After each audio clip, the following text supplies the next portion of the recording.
Buonasera a tutte e a tutti, gentili ospiti, sono particolarmente lieta di rivolgere a tutte e a tutti voi il mio saluto in qualità di direttrice del Dipartimento di Scienze Giuridiche in occasione di questo appuntamento delle conversazioni di lavoro e impiego pubblico CLIP, iniziativa che anno dopo anno si è affermata come uno spazio serio, riconoscibile e fecondo di riflessione scientifica, di confronto interdisciplinare e di dialogo tra accademia, istituzioni e professioni. Rivolgo innanzitutto un saluto e un ringraziamento alle professoresse, ai professori, alle ricercatrici, ai ricercatori, alle studiose, agli studiosi, alle professioniste e ai professionisti presenti, così come a coloro che seguono i lavori da remoto. Un saluto particolare va alle relatrici e ai relatori di questo seminario, che con la loro presenza e con il loro contributo qualificato, sono certa, renderanno possibile una discussione di alto profilo su temi che toccano nodi centrali del diritto del lavoro pubblico e più in generale della trasformazione delle amministrazioni contemporanee. Più di ogni altra cosa, però, desidero esprimere un convinto apprezzamento per il lavoro svolto dalla professoressa Anna Zilli, che ha saputo promuovere e consolidare un'iniziativa di grande valore scientifico e culturale. Il percorso di CLIP, giunto ormai a un traguardo significativo, testimonia non solo continuità organizzativa e capacità progettuale, ma anche e soprattutto una visione scientifica chiara, quella di fare del confronto sui temi del lavoro pubblico un laboratorio stabile di elaborazione, approfondimento e crescita collettiva. 5 anni di attività e 50 seminari rappresentano un risultato che merita di essere sottolineato con attenzione. Non si tratta soltanto di un dato quantitativo, pur certamente rilevante. Si tratta di un'iniziativa che deve questo dato quantitativo impressionante alla capacità di costruire nel tempo una comunità scientifica, una rete di relazioni accademiche e istituzionali e anche un patrimonio di riflessioni accessibili e condivise, come dimostra la messa a disposizione dei seminari attraverso il canale Play Unit. In questo senso, CLIP ha saputo coniugare rigore scientifico, capacità di diffusione del sapere e apertura verso un pubblico ampio e qualificato. Il tema scelto per l'incontro di oggi, dalla flessibilità al benessere organizzativo nelle pubbliche amministrazioni, attori, strumenti, risorse, conferma la capacità di individuare temi di particolare rilievo e di estrema attualità per i relativi approfondimenti. Il tema dell'incontro odierno intercetta infatti alcune delle questioni più significative che attraversano attualmente il dibattito giuslavoristico istituzionale. La ridefinizione dei modelli organizzativi nelle pubbliche amministrazioni, il rapporto tra esigenze di efficienza e tutela della persona che lavora, il ruolo della contrattazione collettiva, le forme della partecipazione sindacale, l'impatto delle innovazioni tecnologiche e, più in generale, la necessità di pensare l'organizzazione pubblica non soltanto come una macchina amministrativa, ma come un contesto umano, professionale e relazionale. La nozione di benessere organizzativo, in particolare, non può più essere considerata un profilo marginale o accessorio. Essa è oggi parte integrante di una riflessione matura sulla qualità delle istituzioni pubbliche. Parlare di benessere organizzativo significa parlare di effettività dei diritti, di sostenibilità dei modelli organizzativi, di valorizzazione delle competenze, di inclusione, di equilibrio tra tempi di vita e tempi di lavoro, di prevenzione del disagio lavorativo e di qualità dei servizi resi alla collettività. In altre parole, significa interrogarsi sulla capacità delle amministrazioni di essere non solo efficienti, ma anche giuste, attrattive e responsabili. Ed è proprio in questa prospettiva che il tema della flessibilità richiede di essere affrontato con particolare finezza analitica. La flessibilità può certamente rappresentare una risorsa preziosa, se orientata a rendere l'organizzazione più capace di rispondere ai bisogni delle persone e agli obiettivi istituzionali, ma può anche rivelare ambivalenze, criticità e persino derive quando si traduca in precarizzazione, frammentazione dei percorsi professionali o compressione delle garanzie. Il merito scientifico di giornate come questa consiste anche nel sottrarre queste categorie a semplificazioni indebite, restituendo loro la complessità che meritano e ricollocandole dentro un quadro di principi costituzionali, di vincoli ordinamentali e di responsabilità istituzionali. Il programma dei lavori mostra sotto questo punto di vista una notevole ricchezza di prospettive. La presenza di relazioni dedicate al rapporto fra benessere organizzativo e contrattazione collettiva, alle prerogative datoriali e alla partecipazione sindacale, alle fonti e principi dell'organizzazione flessibile del lavoro pubblico, fino ai temi del lavoro a distanza, dell'inclusione, delle esternalizzazioni e dell'intelligenza artificiale. Tutto questo dà conto di un'agenda scientifica capace di tenere insieme il dato normativo, la riflessione teorica e le trasformazioni concrete in atto nelle amministrazioni. Particolarmente significativa mi pare anche la scelta di dedicare spazio all'interno di questo incontro ai contributi di studiose e studiosi più giovani. È un segnale importante che qualifica culturalmente l'iniziativa e ne rafforza il valore accademico. La costruzione della ricerca passa infatti anche attraverso la capacità di creare luoghi nei quali nuove generazioni di ricercatrici e ricercatori possono presentare il loro lavoro, misurarsi con una comunità scientifica esigente, ricevere stimoli, osservazioni e occasioni di confronto autentico. Anche sotto questo profilo, CLIP si conferma un'esperienza particolarmente meritoria. Come Dipartimento di Scienze Giuridiche guardiamo con grande interesse iniziative come questa. Esprimono in modo esemplare una delle funzioni più alte dell'università: produrre conoscenza utile, metterla in circolazione, sottoporla a discussione critica, farne strumento di comprensione e di cambiamenti sociali e istituzionali. Consentitemi allora di ribadire il mio più sincero ringraziamento alla professoressa Nazzilli per l'impegno, la competenza e la continuità con cui ha animato e fatto crescere questo progetto, trasformandolo in un punto di riferimento riconosciuto. A lei, al comitato scientifico, alle relatrici e agli oratori, al personale tecnico-amministrativo, a tutte le persone che hanno contribuito all'organizzazione di questa giornata, va la mia più sincera gratitudine. A tutte e a tutti voi rivolgo l'augurio di un seminario ricco di spunti, di domande e di confronti proficuo. Sono certa che anche questo incontro saprà offrire un contributo importante alla riflessione su temi decisivi per il presente e per il futuro delle pubbliche amministrazioni e del lavoro pubblico. Buon lavoro dunque, con la convinzione che occasioni come questa rappresentano un presidio prezioso di riflessione critica, di crescita scientifica e di responsabilità istituzionale. Grazie.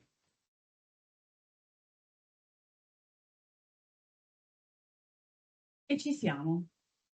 Francamente credo non avremmo potuto iniziare in un modo migliore. Ringrazio davvero la direttrice, professoressa Bolognini, per aver colto lo spirito di CLIP, che è questo percorso impegnativo che ci vede qui da 5 dei 30 anni del Dipartimento di Scienze Giuridiche, quindi siamo buoni azionisti, buone azioniste, e che ci vede qui ormai stabilmente a giugno in presenza dopo un'annualità intensa di seminari online. Terrei le rimanenti considerazioni per il prosieguo del nostro percorso e passerei subito la parola per i nostri saluti alla mia presidente come avvocata Raffaella Sartori, che ringrazio moltissimo per la partecipazione oggi. Buon pomeriggio a tutti, sono io a ringraziare te e a ringraziare tutti voi. E per me questa occasione è un'occasione non solo di saluto, e mi fa ovviamente un gran piacere, oltre ad essere onorata a portare i saluti dell'Ordine degli Avvocati di Udine, però la professoressa Zilli sa che ogni volta che mi invita a questo seminario io vengo veramente con un gran, enorme piacere, perché sono ammirata da questo seminario. È un risultato che ogni anno porta dei frutti brillanti e veramente bisogna fare un plauso a tutti coloro che ci lavorano. Quindi parto innanzitutto dai ringraziamenti, in primis ringrazio la direttrice, la professoressa Bolognini, per la costante collaborazione con l'università, ringrazio che veda la professoressa Brollo per questo rapporto che con l'ordine che abbiamo creato di continuo confronto, e un ringraziamento particolare, ma veramente di cuore, va alla professoressa Zilli per il gran lavoro che sta facendo e che sta continuando in questi anni. Allora, la tematica è una tematica di un interesse importante. Tra l'altro devo dirvi che ho ricevuto un messaggio questa mattina da un consigliere regionale dicendo che era molto dispiaciuto per non poter essere qui con noi, perché è una tematica che riguarda proprio la nostra regione da vicino, e quindi ulteriore ammirazione per questo. Ma degli anni che io ormai sono un po' di anni che vengo a portare i saluti dell'ordine e oggi pensavo, valutavo questa cosa. Fino a un po' di anni fa già parlare di flessibilità e di benessere era un risultato molto ambizioso perché riuscire a strutturare quelle che sono le esigenze organizzative di un'azienda con il benessere della persona che deve essere al centro di tutto, non era una cosa così scontata e banale. Oggi facciamo un passo in più, credo, perché mi ha molto colpito il titolo di questo convegno. Dalla flessibilità al benessere organizzativo. Questo, secondo me, dimostra veramente uno scatto culturale, perché non si parla più di benessere, flessibilità e benessere personale, ma si parla di benessere organizzativo, intendendo quindi un unicum. Non può esserci organizzazione efficiente se non c'è un benessere organizzativo. E questo, a mio avviso, fa capire come si sta andando veramente su questo percorso che dobbiamo continuare, dove la persona deve essere al centro di tutto, perché non si può realizzare una pubblica amministrazione flessibile ed efficiente se non si parte da quello che è il benessere della persona. Quindi il plauso per questo lavoro che prevede un benessere organizzativo, che veramente secondo me è un titolo che va proprio nel nucleo della questione. Come avvocati e come Presidente dell'Ordine, ovviamente un ringraziamento particolare va a tutti i professori e in particolare ai ricercatori che partecipano a questo convegno. Cosa può fare il diritto in questo campo? Il diritto può sicuramente accompagnare tutti questi cambiamenti a cui stiamo assistendo. Sono spantata dall'intelligenza artificiale, ho visto che ci sarà una sessione sul lavoro a distanza, tante cose che stiamo assistendo dove il diritto non può permettersi più di assistere passivamente. Questi cambiamenti dobbiamo essere capaci di governarli e di regolarli. E quindi qua è l'importanza di voi accademici, perché come diceva giustamente la professoressa Bolognini, e questo è veramente un plus della nostra Università di Udine, perché date spunti, anzi date studi che possono essere utilizzati. E da chi possono essere utilizzati se non dai professionisti? Quindi veramente ancora complimenti per questo seminario. Vi auguro a tutti buon lavoro e sono certa che avremo degli spunti interessanti come ogni anno.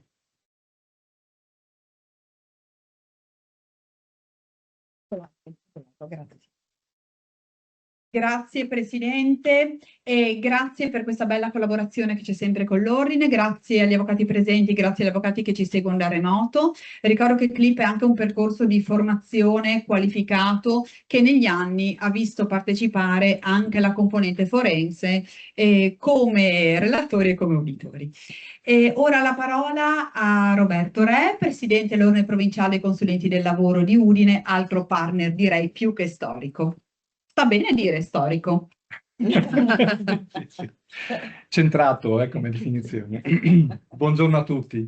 Ringrazio voi per questa nuova condivisione che ci avete proposto, che ci trova entusiasti assolutamente, perché il tema di oggi, di questo ciclo seminariale, trovo che sia oltre sicuramente interessante, ma anche centrale rispetto ai tempi che stiamo vivendo in questo periodo, perché parlare appunto della transizione dalla flessibilità al benessere organizzativo, penso che in un'epoca come quella attuale sia da considerare anche un'urgenza, forse, anzi senza forse.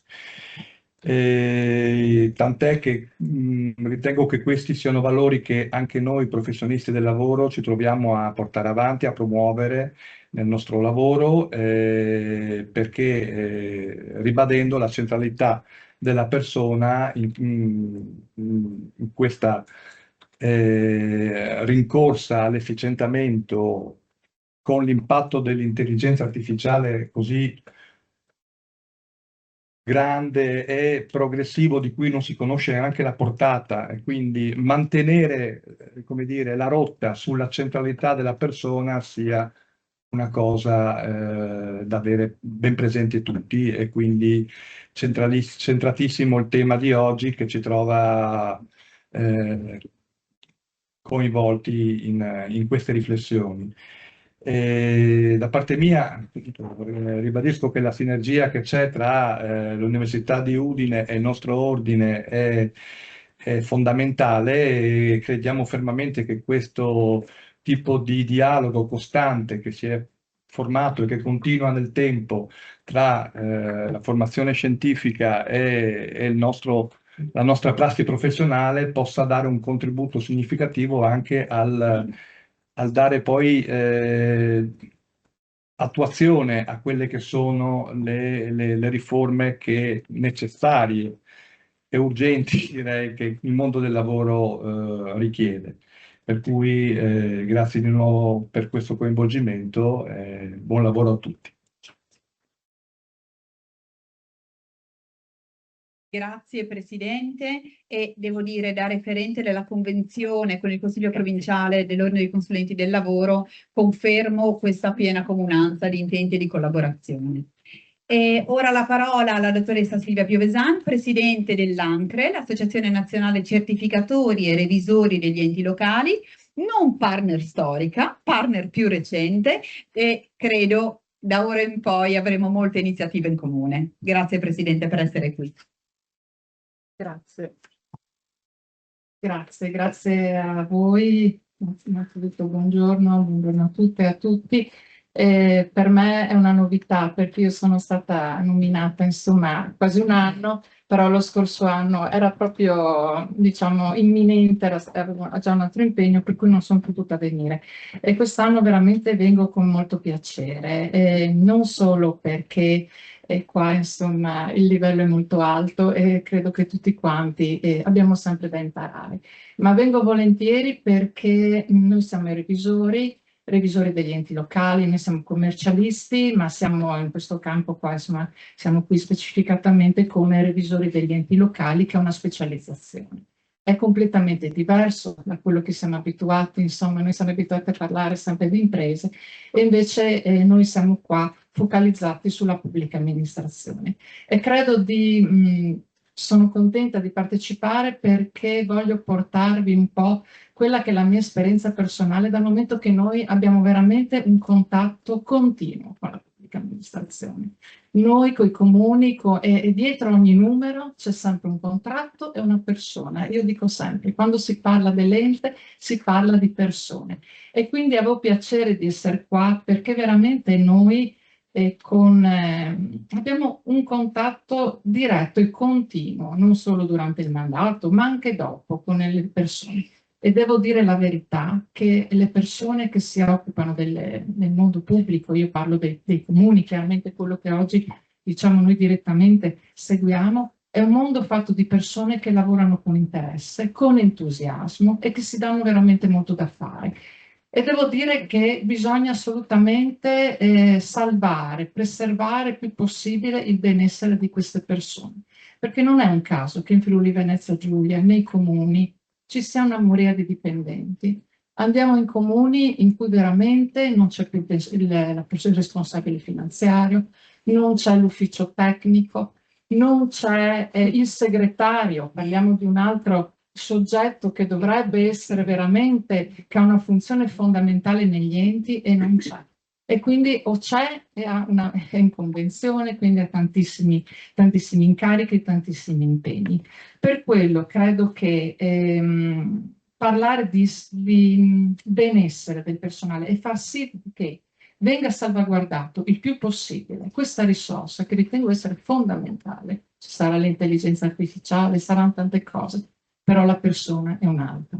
Ecco, ritengo, quindi vi ringrazio per l'invito, sicuramente ci sarà una collaborazione con la dottoressa, con la professoressa Anna Zilli, insomma l'abbiamo già coinvolta anche noi perché siamo revisori, siamo contabili, però abbiamo anche noi bisogno, quando andiamo a rilasciare un parere sulla compatibilità dei costi, sulla sostenibilità, dobbiamo sapere che cosa ci sta dietro. Non possiamo essere giuristi, però sapere quello che c'è dietro, quello sì. Grazie a tutti.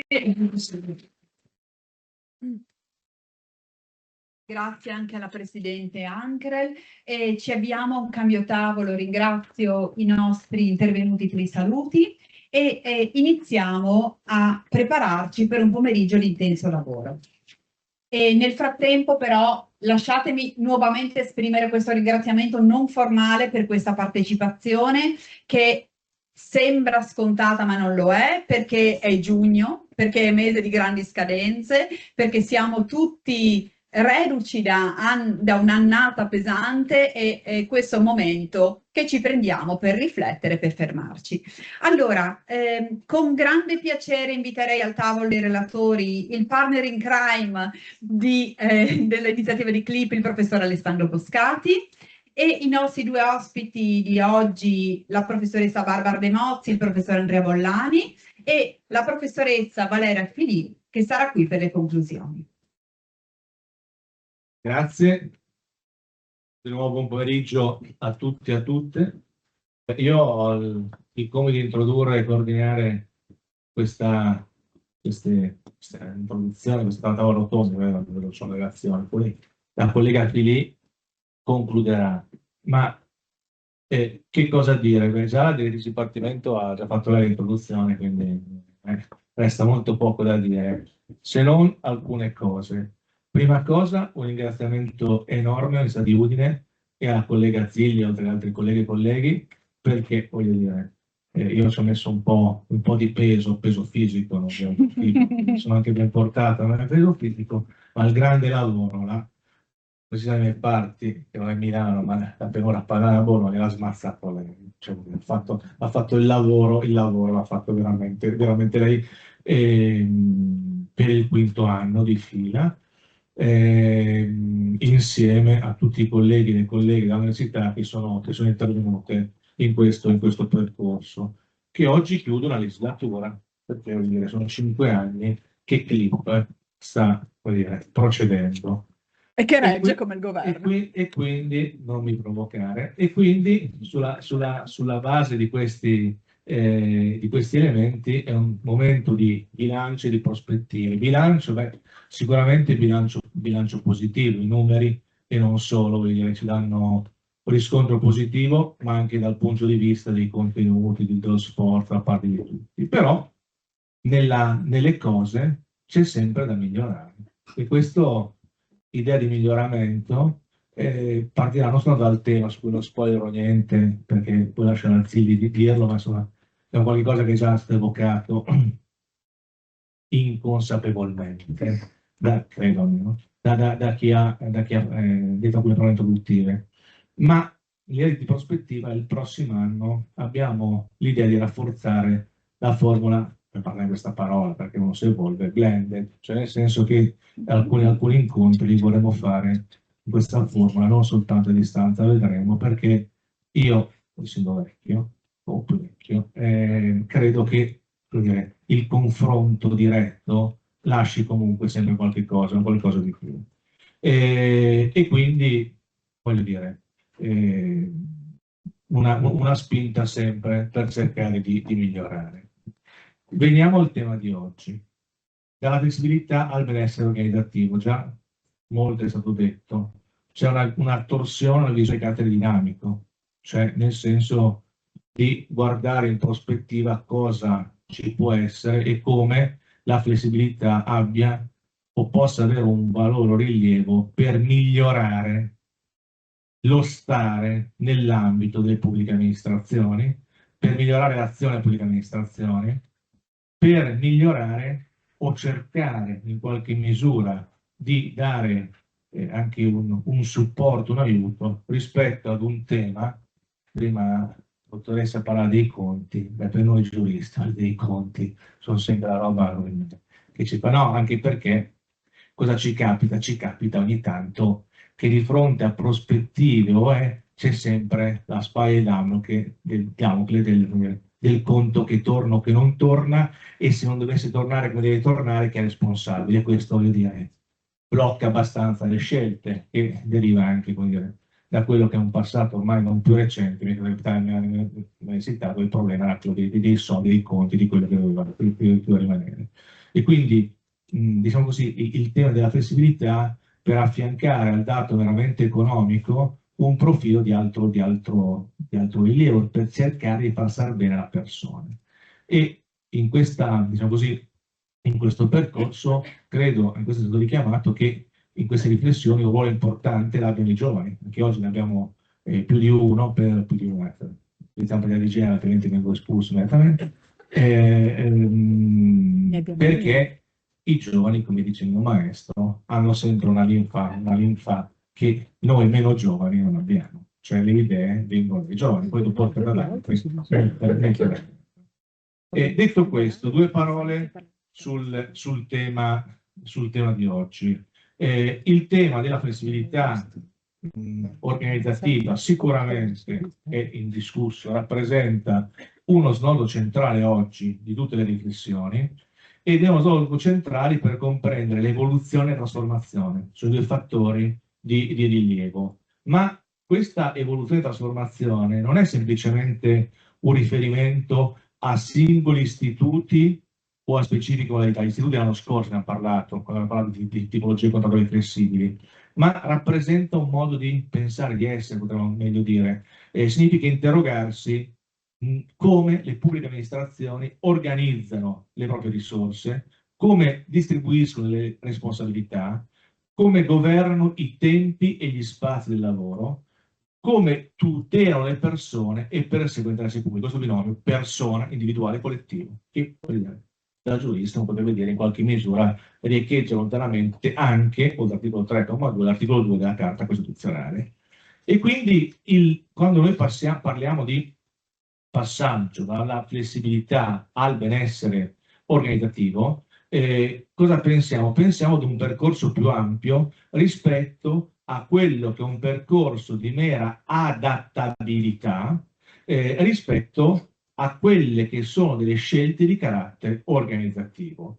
Vuol dire uno strumento che di per sé questo passaggio dovrebbe essere portatore di conciliazione, di inclusione e di innovazione. Ma attenzione, a questi tre elementi, conciliazione, inclusione e innovazione, c'è la parte opposta, l'altra faccia della medaglia. Perché? Perché questo cosa può comportare? Può comportare anche disuguaglianze, frammentazione organizzativa e indebolimento delle tutele. Questo è il grande rischio. Cosa ci può essere? Il rischio di quello che invece in senso negativo ci potrebbe essere. E qui qual è il tema? Il tema è l'importanza, e quindi ai giuristi, di regole chiare, di relazioni sindacali effettive, e qua non voglio togliere niente dire all'amico Andrea Bollani, ma il tema delle relazioni sindacali effettive nel settore pubblico è un problema di rilievo, perché il tema di effettività, insomma, molte volte non è così presente come è presente nel settore privato, e soprattutto un tema di visione coerente dell'organizzazione pubblica. Perché? Perché sul piano gestionale molte volte vengono adottate decisioni o misure, se non dell'ultimo momento, del penultimo momento, okay? Senza una visione e una coerenza strategica. E partendo da questi elementi, da queste considerazioni, un po' il percorso di questo anno a distanza che si chiude oggi qui in presenza, o meglio dire blended.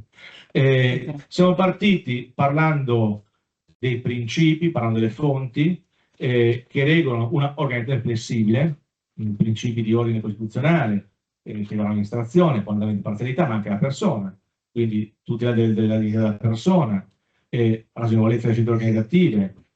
Ma il tema, e qua già il pubblico può diventare un vincolo in qualche misura, ci ritornerò, della parità di trattamento, nel senso che è intesa in maniera rigorosa, non nel senso di non discriminazione sul privato, ma insomma anche su questo ci tornerò, sul tema della trasparenza, sul tema della proporzionalità delle scelte e sul tema della responsabilità di chi decide.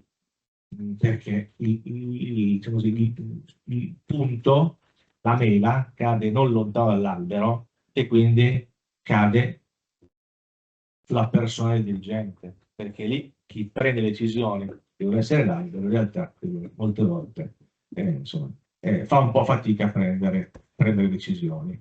E sotto questo profilo, qual è il tema di fondo? Che la flessibilità, ovviamente, come scontata, perdonatemi, non può e non deve essere vista come un arretramento del sistema di garanzie, ma come una modalità e una difficoltà attraverso la quale la pubblica amministrazione e chi opera per la pubblica amministrazione deve rispondere a bisogni differenziati.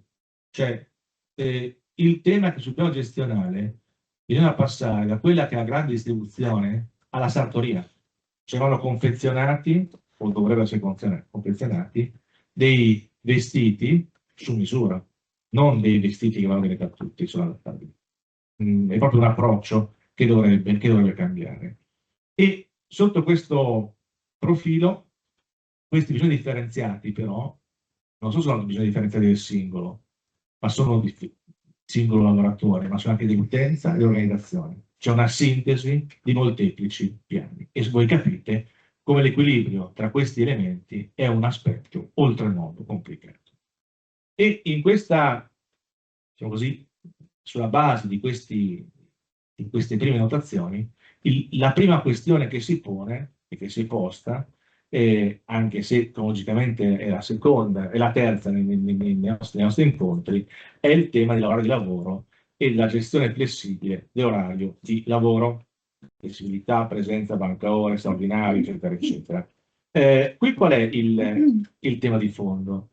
Che sul tema della gestione flessibile degli orari c'è una scarsissima cultura in pubbliche amministrazioni. Ma perché c'è scarsissima cultura?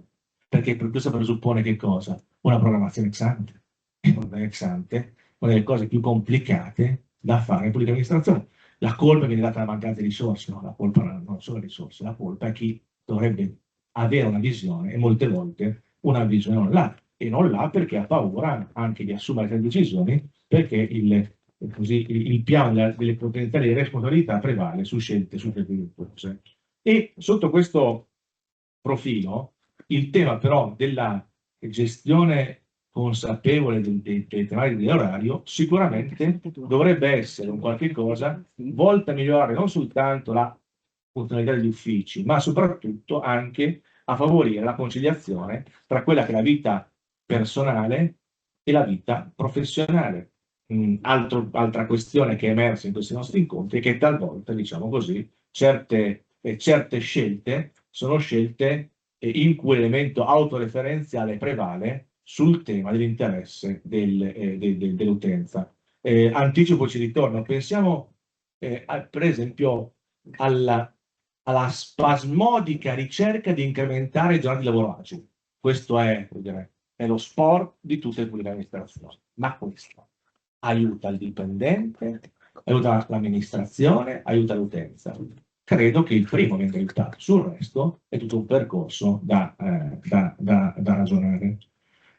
Secondo aspetto, qualcosa ho già detto, il tema delle sindacali e il rapporto con l'organizzazione del lavoro. Attenzione, sotto questo profilo sappiamo sta censurando la Zilli, ma io vado avanti. Il tema della organizzazione del lavoro, sappiamo perfettamente che il tema dell'organizzazione è una competenza, una prerogativa manageriale individuale. E qui qual è il grande equivoco? Dico una parola sola, Andrea, poi scivolo via.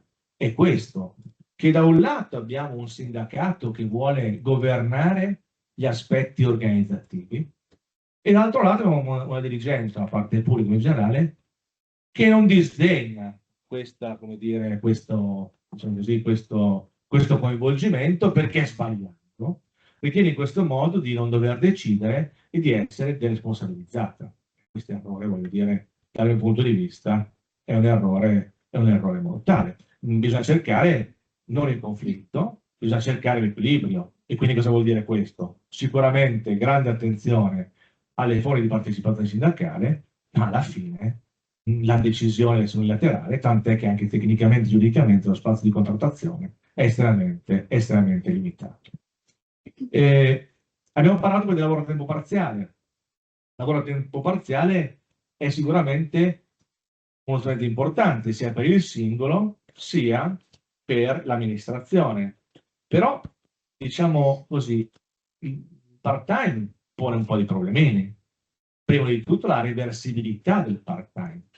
Sentendo, mi ricordo pochissimo tempo fa, in cui giustamente si dice che perché sia reversibile ci vuole l'accordo di entrambe le parti. Non è? E sotto questo profilo qual è il problema? È che noi abbiamo un part-time, mia opinione, mal distribuito. Mal distribuito perché abbiamo dei part-time storici in relazione a certe figure che ne hanno beneficiato quando non avevano diritto di beneficiare, ma che sono così apprezzate al part-time che non lo lasciano con percentuali rigide, sono in parte modificabili, e quindi chi potrebbe usufruire del part-time o avrebbe, come dire, necessità, si trova bloccato dai numeri che dicono non lo puoi. Dopodiché, altro profilo, non dovrebbe essere così, giuridicamente non è così, ma sicuramente quando noi parliamo di ricorso a part-time ci sono questioni molto delicate di marginalizzazione della persona, di discriminazione indiretta, perché vuol dire al di là della retorica, questo è quello che succede, e anche per quanto riguarda le professioni professionali, perché non basta scriverlo sulla carta. Se andiamo a guardare i dati, questo è il dato che molte volte emerge, quindi un formalmente ineccepibile, ma con una serie di penalizzazioni indirette. Lavoro agile e lavoro da remoto, sempre confusi, non da voi ovviamente, ma in opinione pubblica, due mondi, come voi ben sapete, molto, molto diversi. Lavoro da remoto, che è il vecchio telelavoro, semplifico, perdonatemi. Lavoro agile, su cui avevo scommesso molto quando iniziarono questi seminari, perché io parlo dall'esperienza, cosa dico sempre, ma gli anziani ripetono, no? Io, Bollani più vecchi di me, questa spogliarata di qualche mese, però non sembra.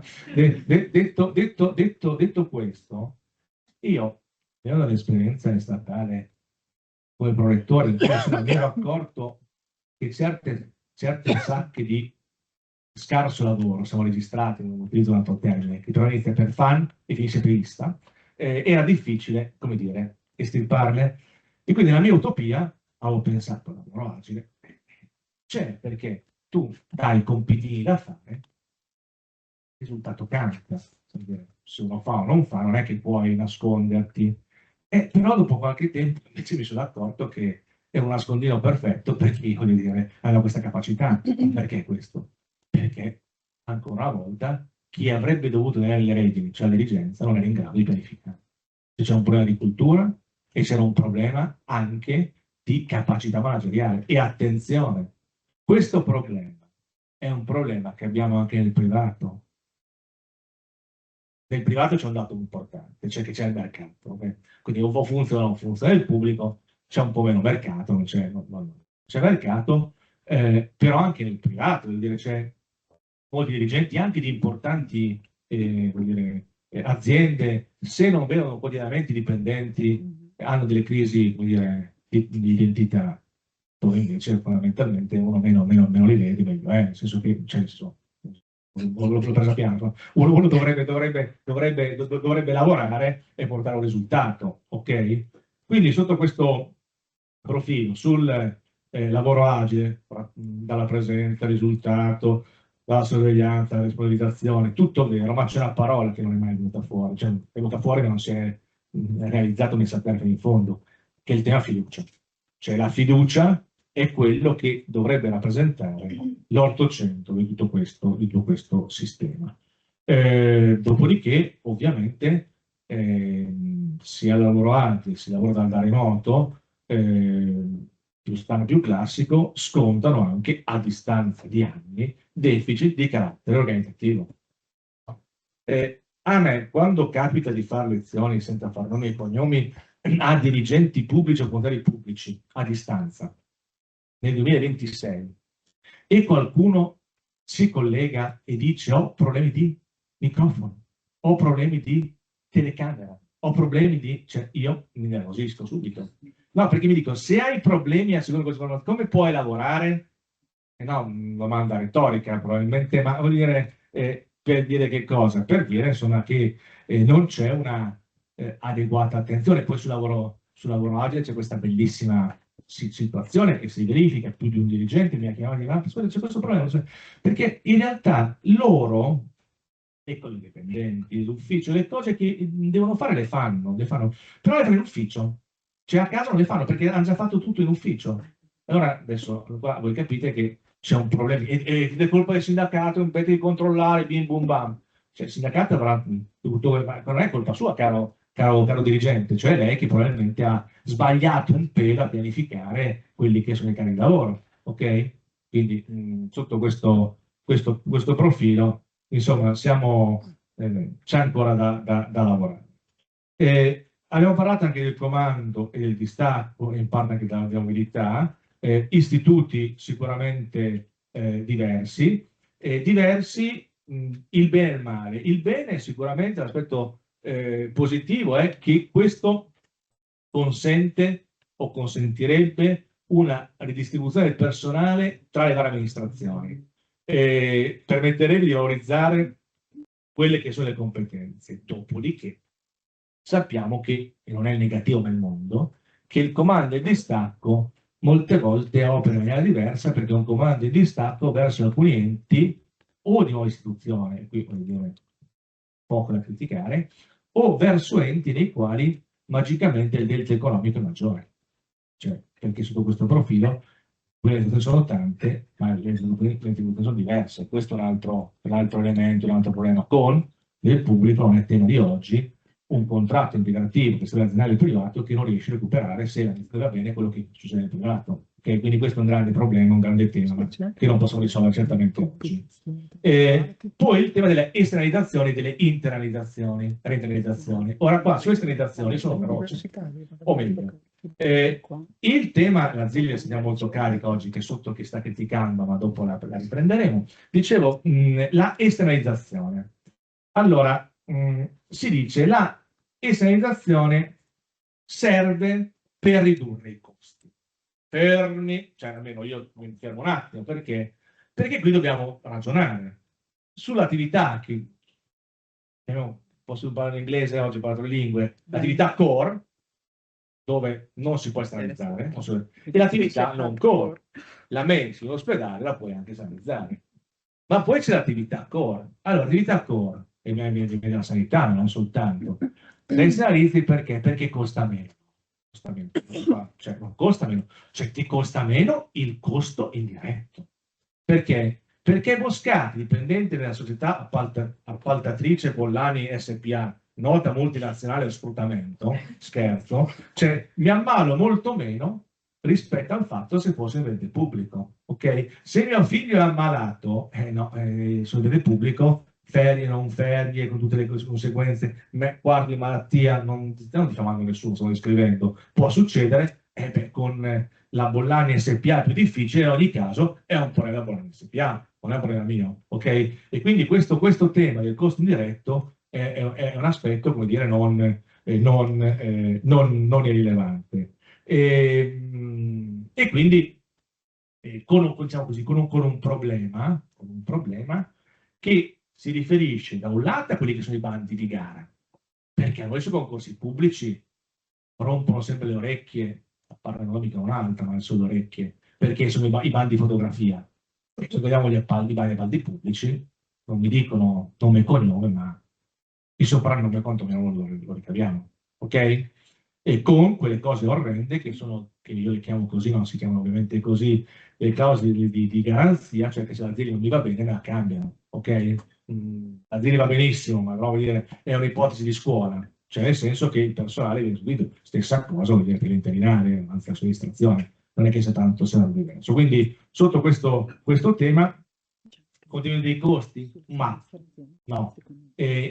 Maggiore efficienza dell'azione, maggiore specializzazione? No, perché tendenzialmente dalla Bollani SPA, nonostante sia molto rinomata, non ci va quello che ha il mercato di per sé, ci va chi, come dire, ha meno capacità e magari senza fare nome e cognome tutti è noto, neppure sapendo la lingua italiana, quando hai il rapporto con l'utente di fianco e non sei in grado di capire qual è il bisogno. Poi c'è il tema della internalizzazione, reinternalizzazione. Che arrivi da me questa cosa sembra strana, ma è anni che lo dico, ripeto anche oggi. Io sarei per la reinternalizzazione, ma con un patto. Una reinternalizzazione legata a una flessibilità effettiva organizzativa professionale. Non che l'attività viene reinternalizzata e dice no, questo è il mio inquadramento, sono i miei compiti, vecchi idee del mansionario, io non faccio altro. Mi faccio rientrare, ma c'è un tema, come dire, di flessibilità interna. Dopodiché, ovviamente, nel momento in cui si reinternalizza l'attività e ultimamente qualcosa è stato fatto, se io non fui sono stato assunto con concorso, ovviamente non posso essere reinternalizzato tutto pure. Questo mi pare che sia evidente, nonostante ci sia qualche illustre collega che la pensi diversamente, io inviterei a leggere insomma, qualche norma. Ulteriore punto che abbiamo toccato è il rapporto tra flessibilità e condizioni personali della persona che lavora. È il tema centrale, fondamentale, quello che abbiamo inserito, che secondo il mio punto di vista è più importante, è emerso anche dagli aspetti e dalle zone introduttive di saluto, non poi di saluto. Il tema della disabilità, il tema della genitorialità, di cura, fragilità personali familiari, quindi un tema di adattamento. E qui c'è il tema giuridico che già accennavo prima. C'è una capacità di adattamento che non può essere marginale o eccezionale, ma l'adattamento deve essere strategico. E qui qual è l'aspetto tendenziale? La flessibilità deve diventare uno strumento di inclusione sostanziale e di pari opportunità. E qui qual è però il problema? Il 45,2 65 parla del principio di parità di trattamento. E quindi qual è qui l'aspetto importante? L'aspetto importante è la legge, sì, ma il contratto collettivo nazionale, che dovrebbe aprire a opportunità. Perché il contratto collettivo nazionale e i contratti collettivi degli ultimi anni lo dimostrano. Il contratto non è soltanto, sono bocciato, una fonte, tecnicamente sappiamo che non è così, che definisce diritti ed obblighi, ma è uno strumento. Pensiamo per esempio alle disposizioni in materia di age management dei vecchi, no? Dove voi ridete, ma se avete la fortuna ce ridete anche voi,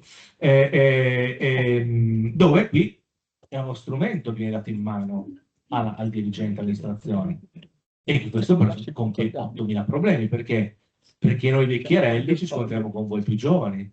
Perché devono lavorare meno i vecchierelli e noi dobbiamo farci tutti i turni? E qua il problema gestionale.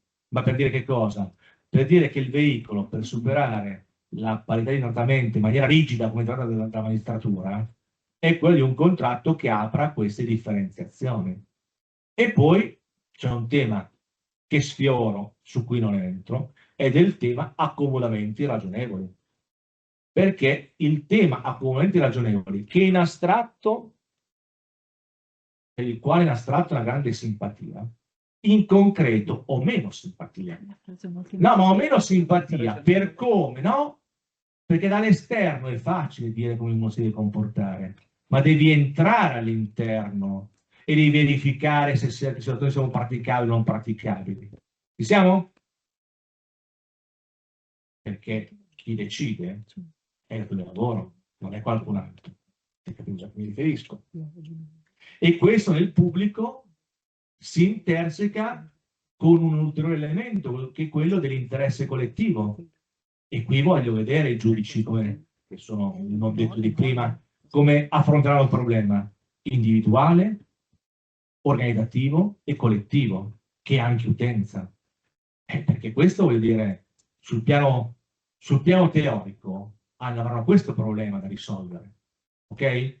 Al di là di dire come devo comportare, certo, perché altra cosa è che ultimamente assistiamo tante volte a certe decisioni che sono apoliticamente affermate senza un substrato giuridico serio, senza un iter argomentativo che li supporta. Al di là del merito, se siete d'accordo o meno, però questo molte volte è un dato che no. E quindi c'è un tema di riconoscimento delle situazioni e un tema di metterla a terra. Il tema affrontato nell'ultimo incontro della salute e sicurezza, e sotto questo profilo il tema centrale è il digitale come impatta. Cioè come impatta in particolare, come impatterà in particolare, ma questo avremo modo di parlarne, l'intelligenza artificiale. E quindi un tema di sicurezza, di sicurezza ovviamente non soltanto fisica, ma di altro tipo, psicosociale e di altro. Gli attori, quasi finito, stanno già censurando, gli attori. Allora, gli attori della trasformazione sono ovviamente molteplici. Sono sicuramente i dirigenti pubblici, i quali hanno dal punto di vista, una grande importanza, cioè di fare carriera universitaria, perché se avessi scritto quella monografia sull'azienda pubblica, ovviamente non sarei qua, quindi diamo atto, e al dello Stato, no? Quindi diamo che la tesi di dottorato in avanti mi ha permesso, insomma, di mantenermi. Io purtroppo non ho la Bollani SPA, io sono un povero. E difatti sono seduta vicino alla Bollani SPA. Certo, l'opportunismo è una cosa che io non posso che comprendere. Detto questo, quindi qual è il dato importante? Che i dirigenti pubblici devono superare modelli basati sulla presenza, sul controllo, sviluppando capacità di programmazione, coordinamento, valutazione e ascolto. Qui però c'è un dato riferito alla dirigenza statale, ma insomma con un modus di ragionare e sportare tra la sanità, dove si ha specificità, eccetera, eccetera. E senza anticipare quello che il PDL Zangrillo definirà, cioè che il nuovo reclutamento dei dirigenti, anche lì attaccate perché si dice e si espone a logiche clientelari di altro tipo. Ora, il tema di fondo è un tema anagrafico. Ma vediamo una cosa, perché quando io in aula ho gente della mia età, o gente di qualche anno più giovane, quindi veleggiamo per essere adesso ci togliamo un po' di anni, Bollani, veleggiando dai 45 ai 55, e queste persone, molte delle quali fino a quel momento hanno lavorato come dipendenti pubblici, come funzionari pubblici, che hanno metabolizzato quelle che sono certi modi di lavorare, che odiano eccessivo, ma comunque non condividono le modalità operative di chi ha diretti fino a quel momento, e quindi hanno difficoltà a recepire il nuovo, sono quelli che noi mettiamo per fare i dirigenti. Okay? Questo è un grande problema, è un grande tema. E anche i giovani immersi in quella amministrazione hanno il rischio di venire contaminati. Perché? Perché ti senti un po' come quello che va contromano in tangenziale, sente per radio, c'è uno che va contromano e lui pensa, ma sono tutti qua che vanno contromano, no? Perché? Perché entri in modelli stereotipati e vieni qualche accantonato. Quindi il tema di fondo è questo. C'è un tema non di conoscenze, dove attenzione anche su questo profilo si spinge sulle competenze importanti, fondamentali, ma si sta un po' prendere di vista le competenze, no? E le conoscenze, nel senso che le conoscenze sono prerequisiti, molte volte le conoscenze non ci sono. Però questo è un altro profilo ancora. E quindi qual è il dato di fondo? Di essere immessi e avere una vera capacità innovativa, perché sotto questo profilo, vuol dire, rischiamo di rimanere fermi al palo. Alto versante, sindacato. Sotto questo profilo, sindacato e forme di partecipazione sindacale, di contrattazione. Qui c'è un una questione che né, lo dicevo prima, nei procedimenti organizzativi ci dovrebbe essere una, se non una condivisione, un confronto comunque su temi. E invece qual è il problema? È duplice dal mio punto di vista. Poi sentiamo il professor Bollani cosa ci dirà. Il primo è una sorta di autoreferenzialità. Lo faccio perché così sono vivo. Okay? Seconda questione, e questo per la formativo. E per chi sta sul tavolo negoziale è un problema. E c'è un tema di conoscenza e competenza della parte sindacale. Cioè, perché se io ho sul tavolo sindacale uno che conosce le regole e sa che sta provando a forzare, la composizione la troviamo. Il problema cos'è? Che molte volte le regole non le conoscono e penso di essere nel vero. E lì tu cosa fai? Incrementi il conflitto e non riesci a portare avanti nessun ragionamento di tipo organizzativo. Questo è un quindi quando la formazione, non solo per i dipendenti, ma voglio dire, anche per chi fa il sindacato. Ok? Ma stesso problema che c'è per i partiti politici. Una volta le scuole di partito non sono più, una volta le scuole sindacali non sono più. Voglio dire, ma questo è un problema non banale. Dopodiché tutti i vari responsabili che abbiamo transizione digitale, anticorruzione, benissimo, persone che però dovrebbero essere attente a un ruolo sostanziale e non formale. Gli strumenti, per seguire l'ordine del titolo, gli strumenti, la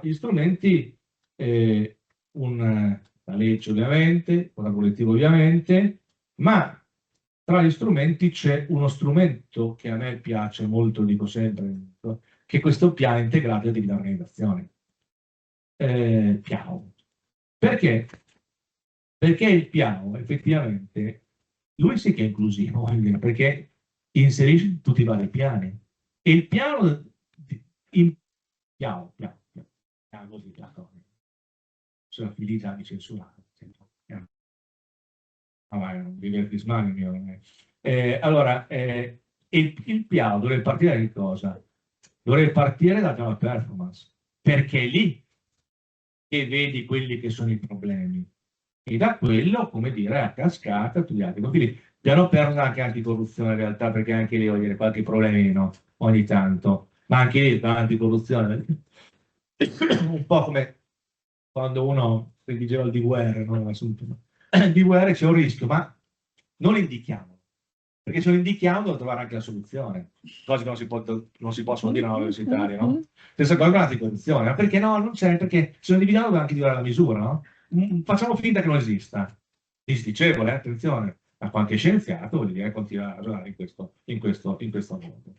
E quindi sotto questo profilo credo che il PIAO sia, come dire, possa essere importante anche per questo tema di flessibilità, benessere vegetativo, inclusione e facciamo un omaggio anche al dottor Fardo che ha appena licenziato la monografia, voglio dire, il tema del welfare, perché il tema del welfare è il vero tema su cui a risorse scarse bisognerebbe spingere. Perché? Perché 1.000 euro in welfare sono 1.000 euro. 1.000 euro in accessori sono 700, 600, faccia lei i conti che durerà di me, però voglio dire, dipende, ok? Perché questo è l'altro elemento. Allora, sul tavolo negoziale, per esempio, qualcuno sta dicendo questi soldini li volete come welfare o come produttività?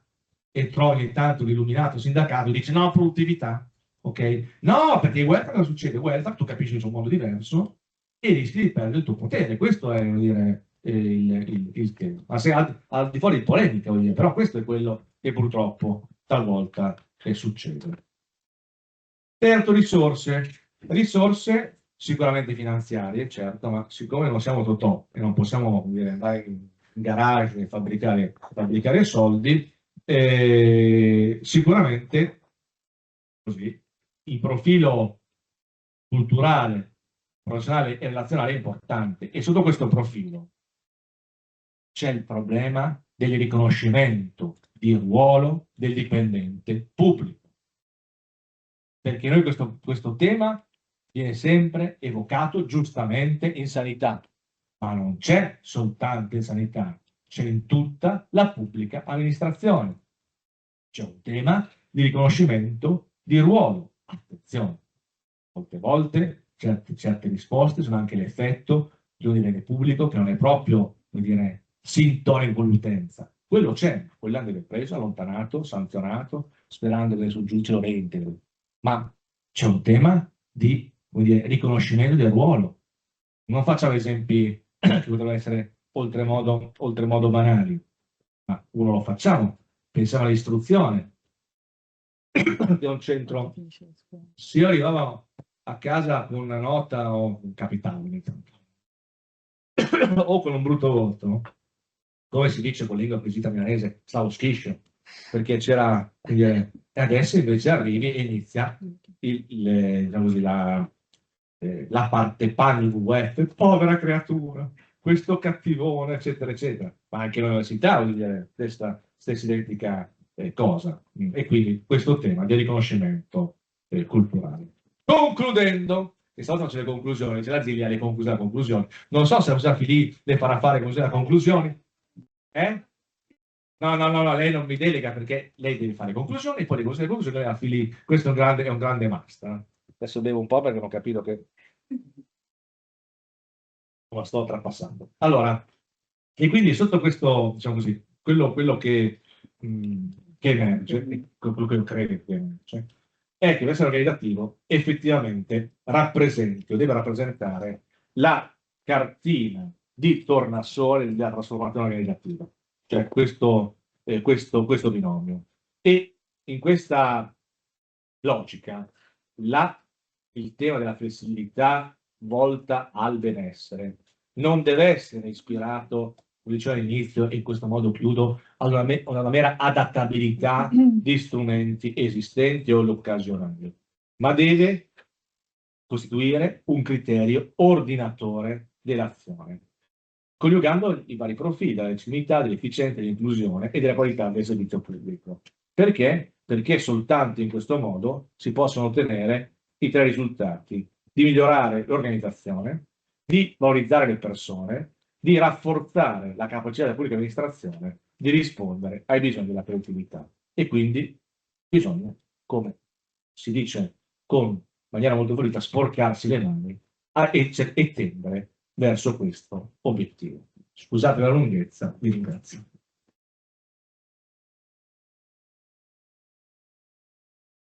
Devo andare avanti, devo presentare loro, giusto? O fa lei? Falla di.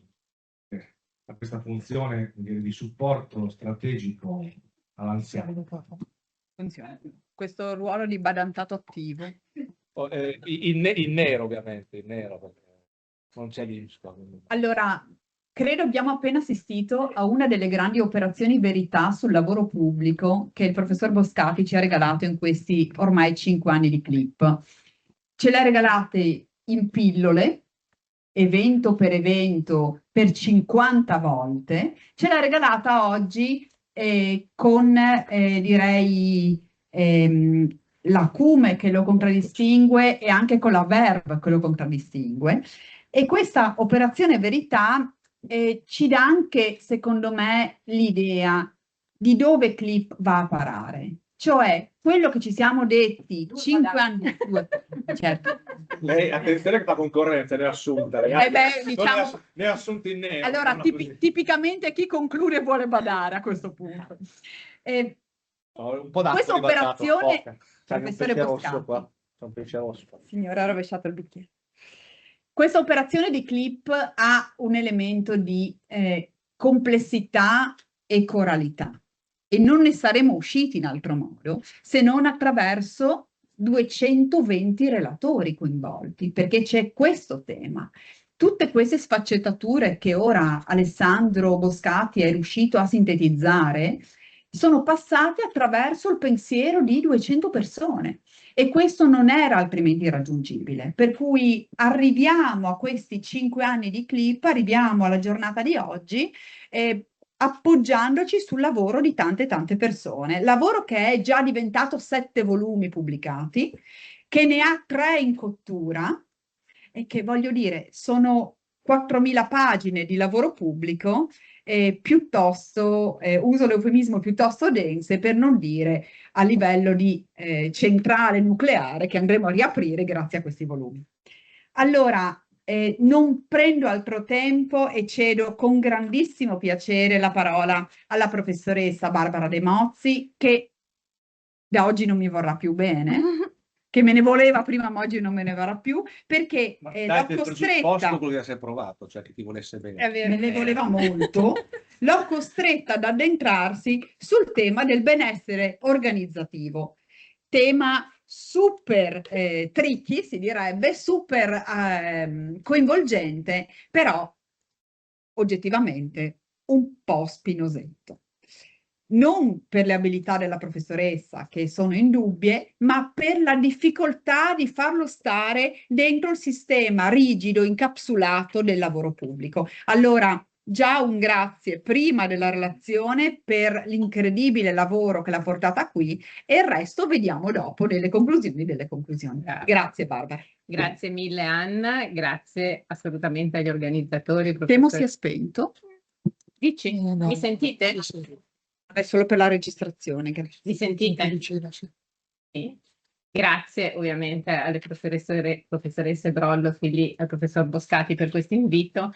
E il tema è sicuramente un tema, diciamo, trasversale, un tema interessante, molto è stato detto, e sicuramente la traiettoria del benessere organizzativo da metavalore a appunto criterio ordinatore dell'azione della pubblica amministrazione è una traiettoria che è densa di passi, è densa di, diciamo, tasselli normativi e appunto riferimenti che hanno portato e stanno portando il tema del benessere organizzativo alla centralità che oggi senz'altro ha in particolare nella pubblica amministrazione. Diceva prima Anna che ci appoggiamo su molte riflessioni appunto già fatte in questo ambito. Io sicuramente mi appoggerò alla bella riflessione di Marco Esposito che appunto parlando di stress lavoro correlato in realtà ha già detto molto proprio in tema di benessere organizzativo.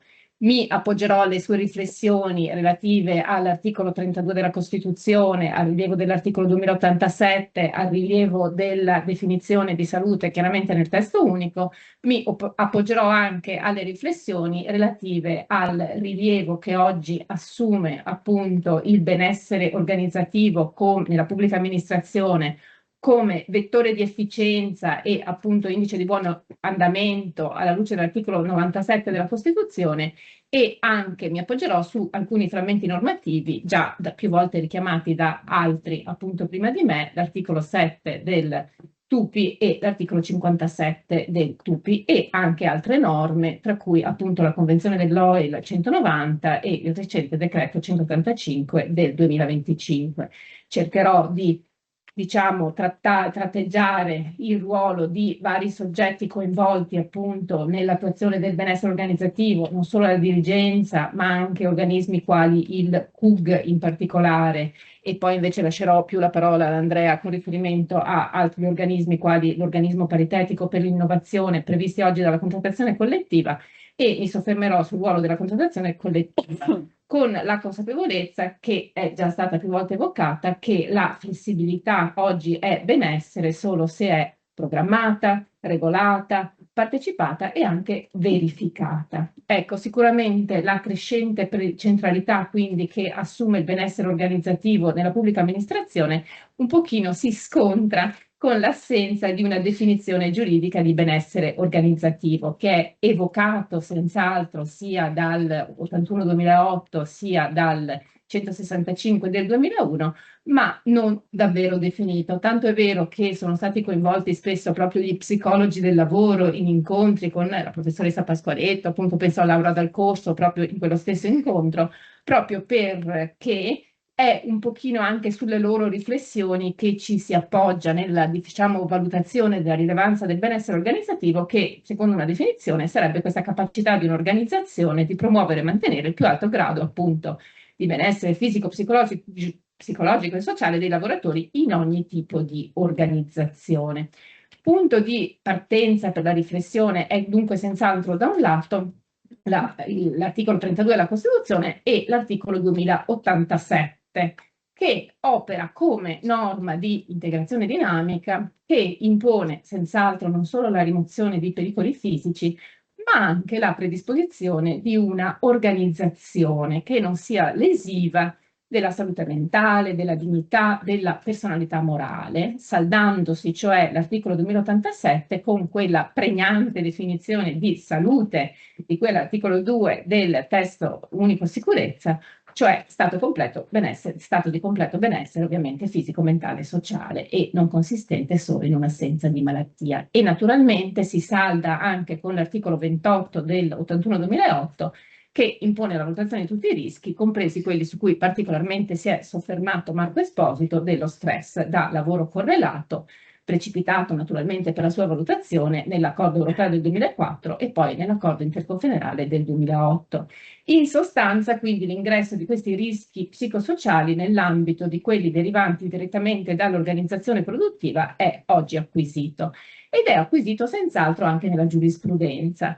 Dal 2023, ma poi con alcune sentenze del 2024 e ancora recentemente nel 2025, ci sono state prese di posizioni assolutamente rilevanti della Cassazione, e quasi tutti i casi per la verità erano proprio riferiti a datori di lavoro pubblici, credo non a caso, in cui si è chiarito con riferimento proprio all'articolo 2087 che il datore di lavoro, lì appunto pubblico, non è solo tenuto ad attivarsi per la rimozione di condotte potenzialmente stressogene, ma deve anche prevenire la creazione di un ambiente stressogeno. In quel caso si discuteva se le condotte fossero ascrivibili a mobbing e non lo erano.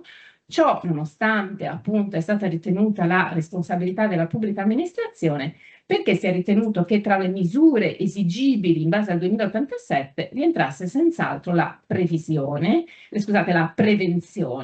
di un contesto di conflittualità nell'ambito dell'ambiente di lavoro. E ancora nel 2094 altre sentenze ritengono naturalmente che il datore di lavoro risponda anche solo per aver colposamente omesso di impedire che un ambiente di lavoro stressogeno provocasse un danno alla salute dei lavoratori. Dunque, tra le misure di cui al 2087 senz'altro rientra la prevenzione e, ove possibile, la rimozione di un clima lavorativo teso e caratterizzato da reciproche incomprensioni. Dunque, ancora una volta, ribadisce la Cassazione, l'articolo in forza del 2087 grava sul datore l'obbligo di prevedere le conseguenze negative della mancanza di equilibrio tra organizzazione di lavoro e personale impiegato. Emerge in sostanza una progressiva rilevanza della dimensione organizzativa come fattore di rischio per la salute dei lavoratori, anche se in altre sentenze si sottolinea come questa di una prevenzione di un ambiente stressogeno non debba essere confusa con la normale conflittualità che potrebbe appunto sussistere negli ambienti di lavoro.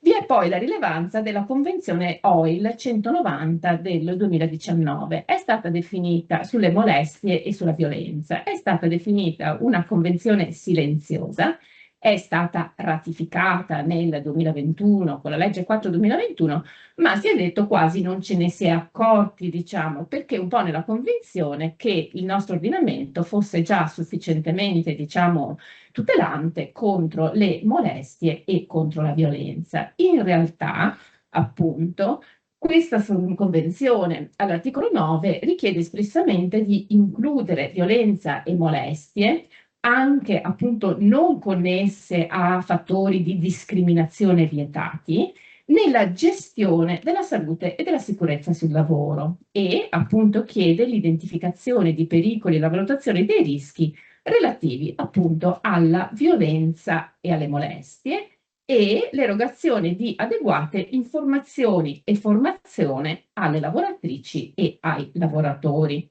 Quindi una convenzione che sostanzialmente adotta, sottolinea una prospettiva prevenzionistica e chiarisce definitivamente che violenza, molestie e rischi psicosociali correlati devono essere inclusi nella gestione della salute e sicurezza del lavoro.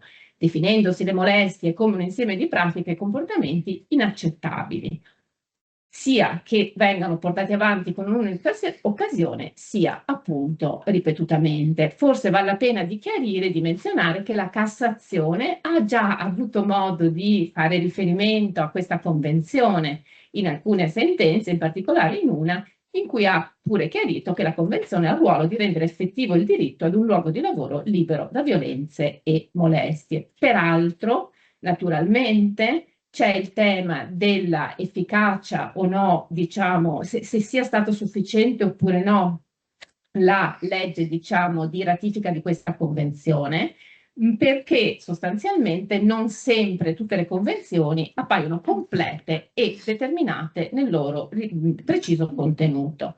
Ma in realtà oggi il problema è senz'altro superato dal fatto che il quadro è definitivamente rafforzato dal decreto 185 del 2025, che ha modificato l'articolo 15 del testo unico e ha, lo ricordo soltanto appunto per comodità, tra le misure generali di prevenzione, ha alla lettera Z bis chiarito che la programmazione di misure di prevenzione di condotte violente o moleste nei confronti dei lavoratori è appunto obbligatoria. Quindi la molestia non più trattabile come fatto patologico individuale, ma come rischio organizzativo prevedibile e prevenibile, con obbligo del datore di lavoro di programmare assetti organizzativi idonei a prevenire condotte violente o moleste. Naturalmente la norma incide anche sul documento di valutazione dei rischi e pensiamo soprattutto agli ambiti sanitari in cui anche le aggressioni da parte dei terzi possono dirsi prevenibili e appunto prevedibili. Si accompagna spesso a questa rivalutazione della tutela contro le molestie la figura del consigliere di fiducia che nasce dai codici di condotta.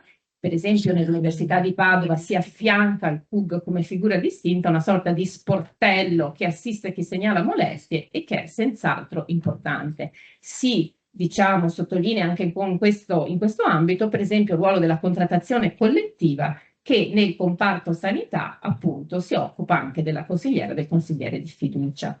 Ecco, a sua volta la contrattazione collettiva si occupa del tema violenza e contrasto alle aggressioni, in particolare nel settore sanitario. Appunto si prevede che la contrattazione integrativa possa definire queste linee di indirizzo per le misure di prevenzione delle aggressioni sul lavoro, così come poi sono previsti protocolli di concertazione con le prefetture diretti a questo fine.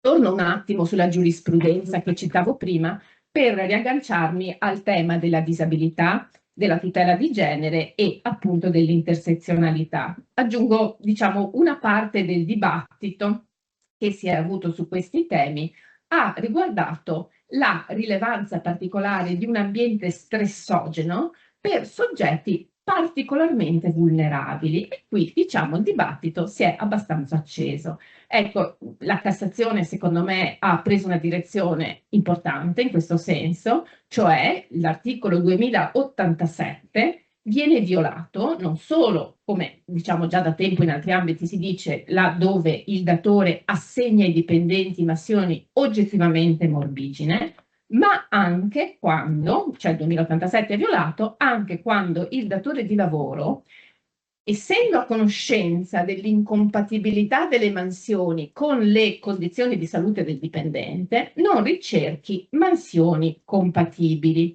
Cioè, in sostanza, qui torna il tema dell'accomodamento. Le assenze di malattia maturate da un soggetto particolarmente vulnerabile in un contesto organizzativo non adatto, non diretto alla tutela del benessere, nonostante la conoscenza da parte del datore della sua vulnerabilità e la praticabilità di soluzioni alternative, non può essere considerato come un evento neutro, ma come una mancata prevenzione e un mancato accomodamento. In questa chiave, secondo me, vanno lette le parole di Cassazione, per esempio una Cassazione del 2025, in cui si era sia accertato che una lavoratrice reagiva lei in maniera eccessiva allo stress, ancora una volta una causa del settore pubblico, ma la Cassazione chiarisce che il 2087 trova, diciamo, sicuramente applicazione anche verso i lavoratori più deboli, e la maggiore fragilità del lavoratore incrementa e non attenua gli obblighi datoriali di protezione da fattori morbigeni o stressogeni dell'ambiente del lavoro. Quindi ancora una volta altre sentenze ci dicono che una soggettiva perturbabilità del lavoratore comunque impone maggiori cautele da parte del datore di lavoro. Ecco, dicevo, non solo disabilità, ma anche differenze di genere. Lo sappiamo, la valutazione dei rischi psicosociali non può essere neutra rispetto al genere. Carichi di cura, segregazione, precarietà di carriera, minore accesso alla formazione, tutte cose che ben conosciamo, possono essere fattori organizzativi di rischio.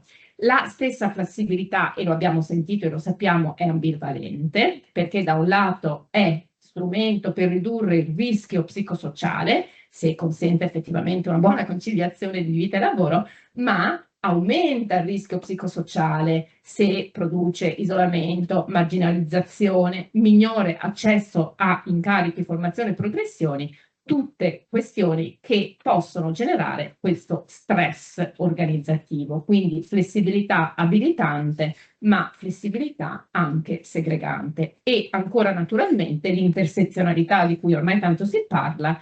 I fattori di vulnerabilità possono rafforzarsi a vicenda. Spetta al datore di lavoro valutare anche gli effetti più gravosi che l'organizzazione produce su questi gruppi di lavoratori esposti a più fattori di vulnerabilità. In definitiva, possiamo ancora affermare che nel settore pubblico, e qui diciamo introduco un tema che poi adesso affronterò ancora di più meglio, diciamo, nel settore pubblico l'articolo 2087 è rafforzato dalla procedimentalizzazione del benessere organizzativo, cioè quanto più, e sappiamo che oggi è così, l'amministrazione pubblica dispone di strumenti di rilevazione, partecipazione, correzione del disagio organizzativo, di organismi come il CUB, gli OPI, rilevazione di clima, piani di welfare, protocolli su stress, age management, tanto più, solo perché l'hai menzionato, tanto più l'omessa attivazione o la Volare più giovane, giovanile. Age management, oppure age management, tanto più l'omessa attivazione e quindi l'inefficace gestione, cioè, quanto più sono previsti questi strumenti, tanto più in realtà il fatto che il datore pubblico non li ha attivati, non li ha gestiti in modo ufficiale o in modo efficace, può concorrere a dimostrare la colpa datoriale nella tolleranza di un ambiente che è stressogeno. Detto questo, in realtà però sappiamo che il rilievo del benessere organizzativo nella pubblica amministrazione non si esaurisce in relazione al tema della tutela della salute, articolo 32, e quello che abbiamo appena detto, ma ha un rilievo specifico in relazione al principio del buon andamento.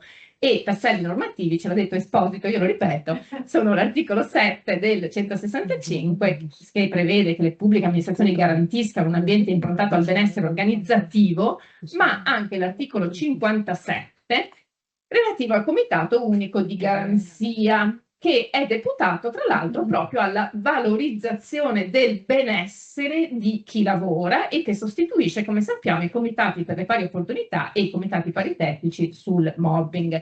A composizione paritetica, ha compiti propositivi, consultivi e di verifica, e anche questo oggi diventa un profilo centrale, e nell'articolo 57 si sancisce un binomio importante. Si dice che il CUD contribuisce all'ottimizzazione della produttività del lavoro pubblico, migliorando l'efficienza grazie alla garanzia di un ambiente di lavoro improntato al benessere organizzativo. Quindi è, diciamo, testuale il collegamento tra benessere, efficienza, buon andamento, proprio sullo sfondo di quegli studi della psicologia del lavoro che ormai hanno chiarito che assetti organizzativi che generano disagio incidono negativamente sulla qualità della prestazione e quindi sul buon andamento. Quindi nel lavoro pubblico la prevenzione dei rischi psicosociali è un indicatore gestionale del buon andamento dell'imparzialità, e la qualità giuridica dell'organizzazione entra nel giudizio della qualità dell'azione amministrativa e nella valutazione delle performance, quindi valutazione delle performance dirigenziali anche alla luce della capacità di prevenire disfunzioni organizzative e di prevenire rischi sociali. Non mi posso soffermare su tutto quello che ci dicono le linee guida, diciamo, del 2011 e poi del 2019 sul funzionamento del CUG. Il neo fondamentale resta peraltro il costo zero, diciamo, in base al quale furono istituiti, perché senza maggiori oneri per la finanza pubblica. Menziono tra i compiti propositivi, per esempio, la predisposizione di quei piani triennali di azioni positive, che spesso confluiscono come allegato al PIAO, e che hanno una rilevanza centrale proprio anche ai sensi dell'articolo 48 del codice di pari opportunità in caso di loro mancata adozione. Ma anche il comitato si occupa di incentivare il benessere organizzativo e di prevenire il disagio, per esempio istituendo sportelli, per esempio appunto proponendo, e anch'io penso appunto alle FAICO, misure di welfare per il personale. Ma naturalmente oggi si pone un tema di raccordo tra le azioni del CUG e le azioni di questi nuovi organismi paritetici sull'innovazione, che è tenuto presente nella contrattazione collettiva, dove si auspica una distinzione di ruoli.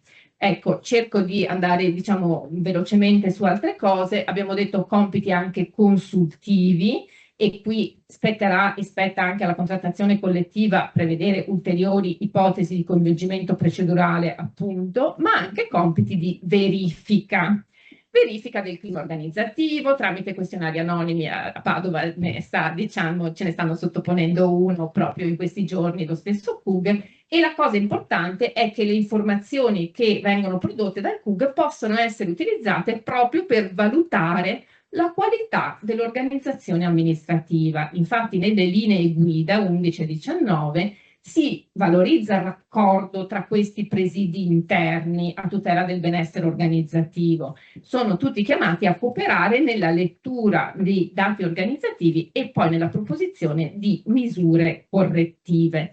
Interessante è anche il ruolo del CUG, per esempio, sulle indagini sul clima organizzativo. Qui apro una parentesi perché almeno io sono stata colpita da un provvedimento del Garante di qualche giorno fa sulla appunto ipotesi di poter valutare le conversazioni effettuate dai dipendenti tramite Teams per inferire i livelli di stress e benessere psicologico anche in forma aggregata, strumento che era stato proposto dalla società che offriva questo servizio alle pubbliche amministrazioni come strumento di valutazione del benessere organizzativo. A riprova che sono tutte registrate, peraltro. A riprova che sono tutte registrate. Ecco, Come quindi io vado sostenendo. e diciamo naturalmente il Garante ha, diciamo, segnato una battuta d'arresto su questa ipotesi. È interessante che lo abbia fatto anche richiamando e ponendo a base di questo arresto l'articolo 5 del regolamento 1689 del 2024, che vieta l'immissione sul mercato, la messa in servizio di sistemi di intelligenza artificiale per inferire le emozioni di una persona fisica nell'ambiente di lavoro. Ma sicuramente si aprono scenari che sono sicuramente, diciamo, interessanti per l'interprete. Perché lo stress non è un'emozione, no? Lo stress non è un'emozione, ma ecco, diciamo i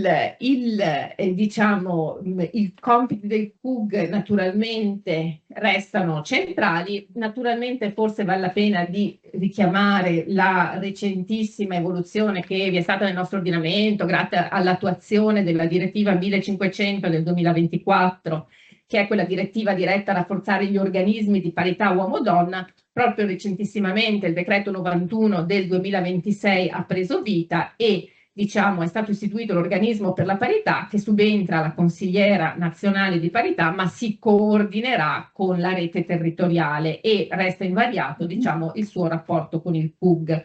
Piuttosto, a me sembra interessante di questa, diciamo, novità legislativa recente la modifica dell'articolo 39 bis del codice delle pari opportunità, cioè l'introduzione del 39 bis, di norma intitolata la risoluzione alternativa delle controversie, cioè se la discriminazione in questione è proviene da un datore di lavoro pubblico, l'organismo per la parità neocostituendo dovrà promuovere un tentativo di conciliazione e nel corso della conciliazione può essere chiesto all'amministrazione un piano per la rimozione delle discriminazioni vincolante, quindi sicuramente diciamo, strumenti interessanti.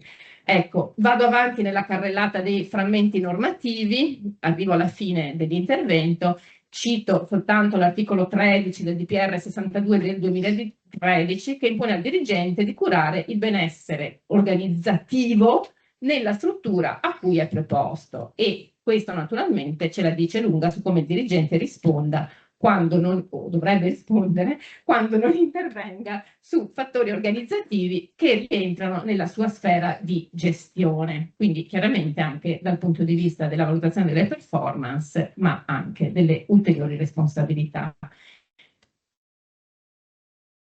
È stata chiamata poi una rivoluzione gentile, quella che negli ultimi anni ha interessato la pubblica amministrazione e che ha cercato di mettere al centro, a partire da quel patto per l'innovazione del lavoro pubblico e coesione sociale, il cosiddetto capitale umano. Quindi non solo la direttiva del Ministero della Funzione Pubblica del 2004, ma anche tutti quegli ulteriori interventi, quelle direttive di armonizzazione dal 22 al 25, hanno, diciamo, ancora una volta, dato rilievo al capitale umano della pubblica amministrazione, nel senso che ancora una volta attraction e retention di talenti nella pubblica amministrazione sono un obiettivo che il benessere organizzativo contribuisce e dovrebbe in effetti contribuire a, diciamo, realizzare. Ovviamente non mi soffermo su questi tutti i tasselli, ma in definitiva la prevenzione dei rischi psicosociali deve essere incorporata negli strumenti di programmazione e controllo della pubblica amministrazione, in particolare il PIAO che coniuga benessere, performance, buon andamento, diciamo in mille modi. Ecco, e perché una pubblica amministrazione, lo ripeto, che non garantisca il benessere organizzativo dei dipendenti è una pubblica amministrazione inefficiente che non modula la sua azione al raggiungimento appunto del buon andamento, un risultato apparentemente performante ma in realtà ottenuto con sovraccarichi stabili, conflittualità, contraddice, diciamo, quella sostenibilità organizzativa che oggi invece l'ordinamento richiede. Ruolo della contrattazione collettiva, appunto, è un ruolo che può contribuire sicuramente, appunto, diciamo, e contribuisce in questa direzione, un ruolo strategico, per esempio con tutte le sue previsioni su flessibilità, conciliazione, formazione, partecipazione, già nelle tornate, io ho analizzato un po' le tornate, ovviamente non mi soffermo 2019-2021, ma poi anche 2022-2024 e naturalmente ci sono molte norme in questa contrattazione collettiva che danno rilievo ai sistemi di partecipazione sindacale tramite organismi paritetici per l'innovazione, danno impulso alla flessibilizzazione, danno rilievo alle esigenze di professionalizzazione del personale o alla valorizzazione della professionalità o alla promozione di politiche di benessere organizzativo, welfare aziendale e quant'altro. Ecco, mi ero soffermata, avevo analizzato in particolare il comparto funzioni centrali dai suoi articoli 4, 5, 6, 7, 13, eccetera, tra cui menziono soltanto alcune di queste disposizioni, quelle relative per esempio proprio all'age management, quindi politiche per lavoratori anziani che comprendano l'affiancamento di neoassunti, flessibilità, formazione e tutto ciò nell'ottica del contrasto alla obsolescenza delle competenze, ma anche permessi per visite specialistiche ed esami per gli over 60 e anche il tema discusso della possibilità della pubblica amministrazione di introdurre previo confronto, per esempio, una settimana lavorativa su 4 giorni su base volontaria, ma in quanto possa essere considerata funzionale a conciliazione e attrattività. Ecco, senza parlare di altri sistemi che in altri paesi hanno preso campo, come per esempio quello del self-rostering, turnazione che nasce da procedure partecipate o sistemi a semaforo per segnalare, per esempio, turni di lavoro che siano considerati, diciamo, pericolosi. In definitiva, e chiudo, la stessa Agenzia Europea per la Salute e Sicurezza sul Lavoro in un recente rapporto del 2025 chiarisce che i principali rischi psicosociali a cui devono far fronte i lavoratori sono proprio dati dalla lunga durata dell'orario, dalla violenza, dal carico emotivo e ci avverte che lo stress, l'ansia, la depressione sono il secondo problema di salute e lavoro correlato più comune per i lavori europei e naturalmente il tema del benessere organizzativo non può che essere centrale su questo. Grazie.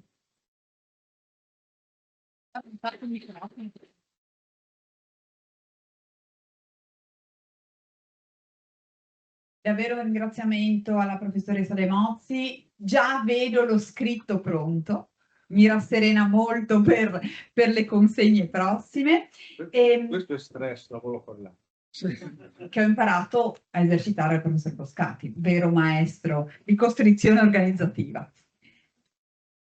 Abbiamo avuto sin qui un quadro molto, molto bello, molto denso. Andiamo a vedere questi aspetti collettivi così tante volte evocati, perché la professoressa De Mozzi ci ha descritto benissimo i temi, i problemi. Adesso andiamo a pescare dove potrebbero essere le soluzioni, ove mai fossero possibili. Grazie al professor Bollani, ordinario Università degli Studi di Pavia, per essere qui con noi. Grazie, grazie davvero alle amiche e colleghe udinesi, Marina Brollo, Valeria Filì, Anna Zilli e last but not least ad Alessandro Boscati per questo invito. Un invito che mi è molto gradito sia perché, come ha detto molto bene la direttrice del Dipartimento nella sua introduzione, i cicli seminariali di CLIP sono ormai divenuti un sicuro punto di riferimento nel panorama degli studi giuridici sul lavoro pubblico, sia perché, ed è un quid pluris, l'invito mi è pervenuto per un evento in presenza, come diceva il professor Boscati, il quale ci riferiva che essendo egli vecchio continua a preferire la modalità in presenza. Devo dirvi che anch'io, pur essendo giovane, sono della stessa opinione. Vedi, coetanee le differenze. Un nuovo tempo. Il tema, se ci pensiamo un istante, potremmo dire che è di quelli alla page, perché se solo gettiamo uno sguardo anche rapido sulla letteratura più recente, ci accorgiamo che la dottrina ha iniziato a prendere decisamente sul serio, come è giusto che sia, una serie di dati normativi, ce li ha enunciati poco fa la collega De Mozzi, dati normativi che ci vengono consegnati dall'ordinamento e sui quali ovviamente il giurista positivo è chiamato ad un'opera di comprensione e, se possibile, di sistematizzazione. Quindi bene hanno fatto gli organizzatori delle CLIP 2025-2026 a condurci lungo questo percorso dalla flessibilità al benessere organizzativo, anche perché ritengo sia importante, come spesso accade ai temi diciamo in voga, evitare che essi finiscano poi per ridursi a terreno per la reiterazione di formule stereotipate o di semplici prontuari di buona intenzione. Ecco, in vista del nostro incontro di oggi riflettevo un poco su questi temi e mi sono persuaso che l'angolazione ideale, il modo diciamo preferibile a partire dal quale affrontare il tema del benessere organizzativo nella pubblica amministrazione, quantomeno secondo il mio modo diciamo di intenderlo, dovesse consistere, ed è quello che oggi vorrei provare a fare insieme a voi, nel cercare di mettere in connessione soggetti e fini, o per usare altre parole, attori e scopi,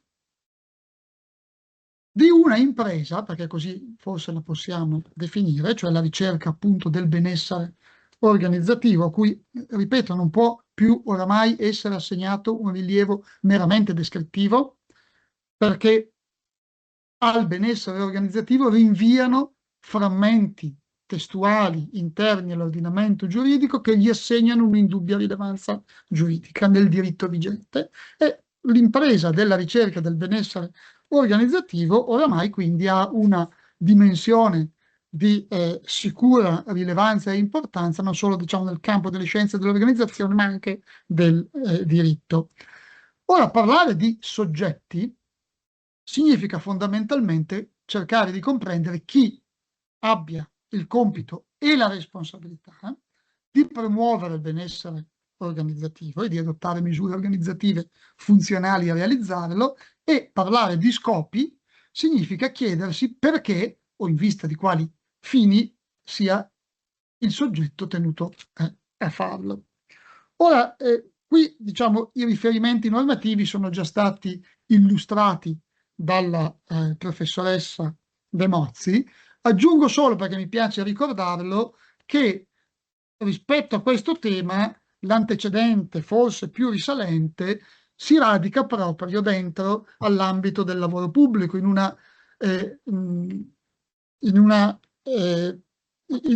atto, in una direttiva risalente al 2004 del Dipartimento della Funzione Pubblica, dove già si parlava di benessere organizzativo in un tempo in cui questo tema ovviamente era, non dico ben lungi dall'essere sistematizzato, ma la riflessione addirittura non era ancora nemmeno iniziata.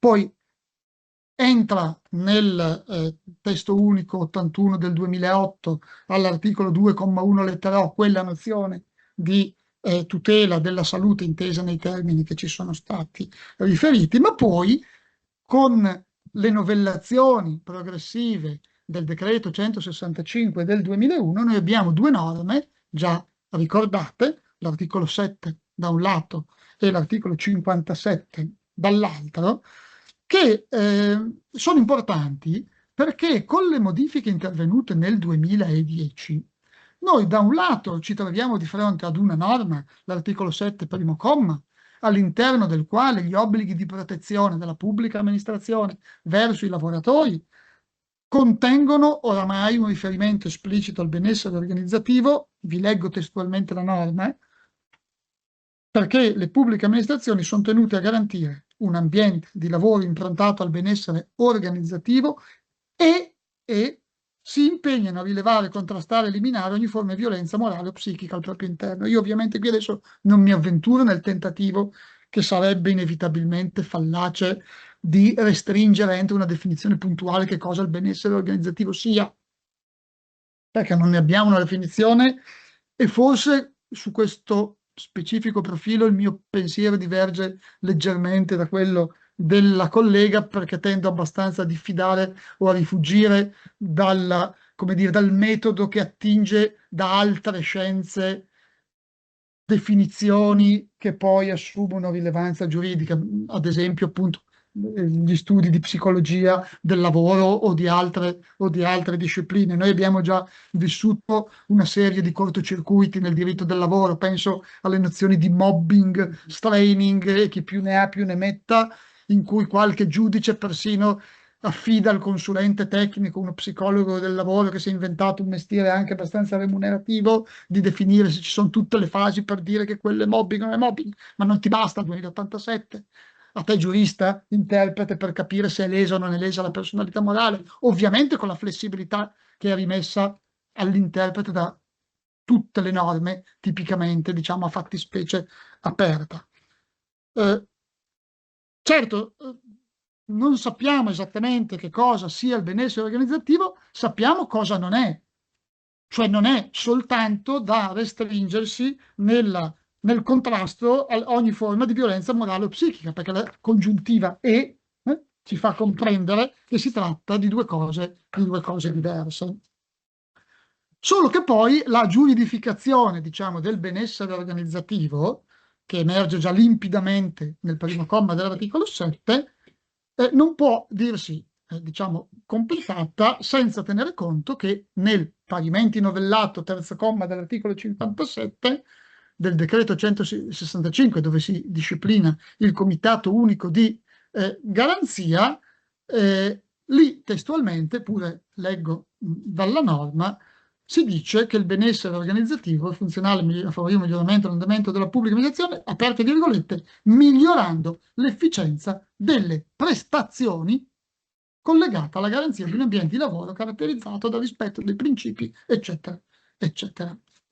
Poi hanno fatto seguito, lo sappiamo, nel 2011 le linee guida congiunte del Ministero per la Pubblica Amministrazione e per le pari opportunità sul funzionamento dei comitati unici di garanzia, che hanno dato svolgimento al dettato della norma legale. Ma il punto su cui volevo richiamare la vostra attenzione è questo. Se si mettono a raffronto l'articolo 7 e l'articolo 57,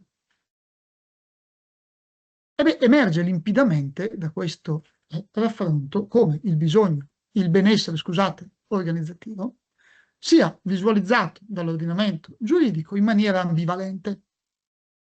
Cioè, al contempo, nella prospettiva del soddisfacimento di interessi dei lavoratori, nell'articolo 7, ma anche del soddisfacimento di interessi della pubblica amministrazione, nell'articolo 57. Il che non può, a questo punto, non stimolarci, non sollecitarci una riflessione di fondo, se è vero che il rapporto di lavoro, una volta acquisitane, diciamo, oramai pacificamente, la sua natura contrattuale di scambio anche nel settore del lavoro pubblico, rinviene il suo carattere di corrispettività nella divaricazione e finanche una possibile contrapposizione o confliggenza degli interessi delle parti contrattuali.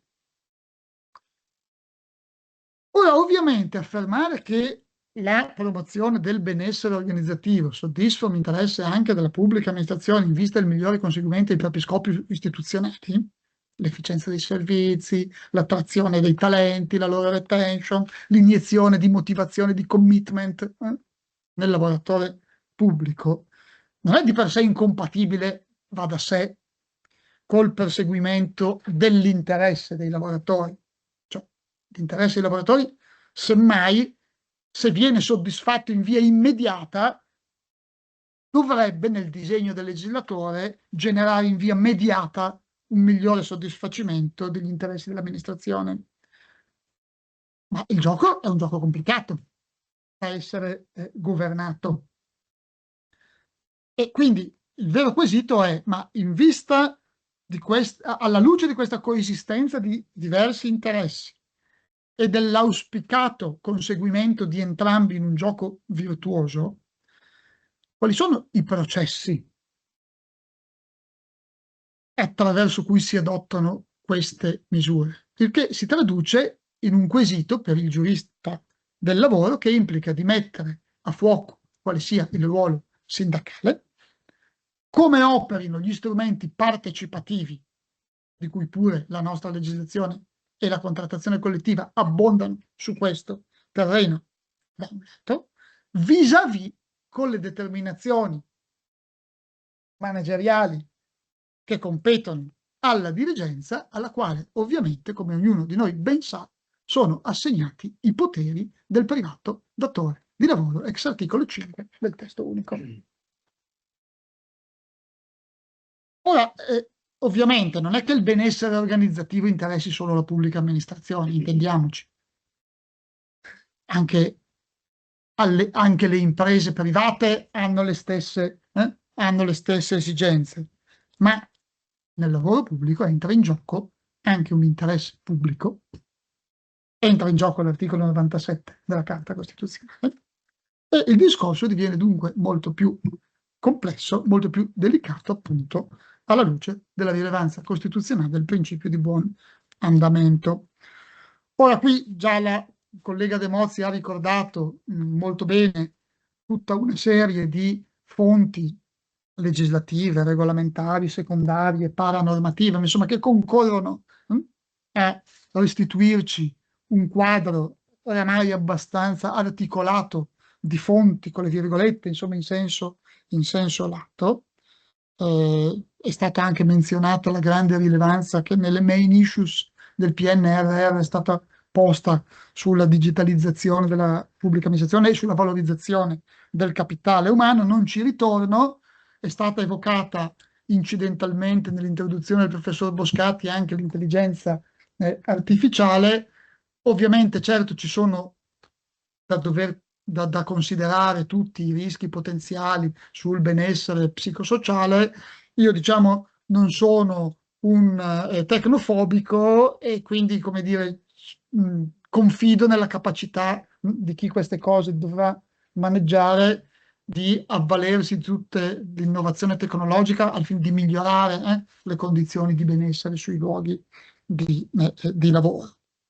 Ecco, ma se diciamo si accetta questa impostazione, cioè se si condivide o si ritiene fondato quanto ho detto fin qua, ecco allora che, come dicevo, bisogna interrogarsi sugli attori, sui soggetti, sui protagonisti, diciamo, dell'adozione di regole e misure organizzative che siano funzionali a perseguire quei due compresenti scopi che ci vengono additati rispettivamente dall'articolo 7 e dall'articolo 57. Ora, è abbastanza innegabile che nell'impianto del decreto 165 l'ordinamento incoraggi la partecipazione e il coinvolgimento dei lavoratori affinché le scelte organizzative, diciamo così, in questa materia non risultino semplicemente calate dall'alto. I comitati unici di garanzia sono, diciamo, per eccellenza il più tipico ed evidente esempio di gestione partecipata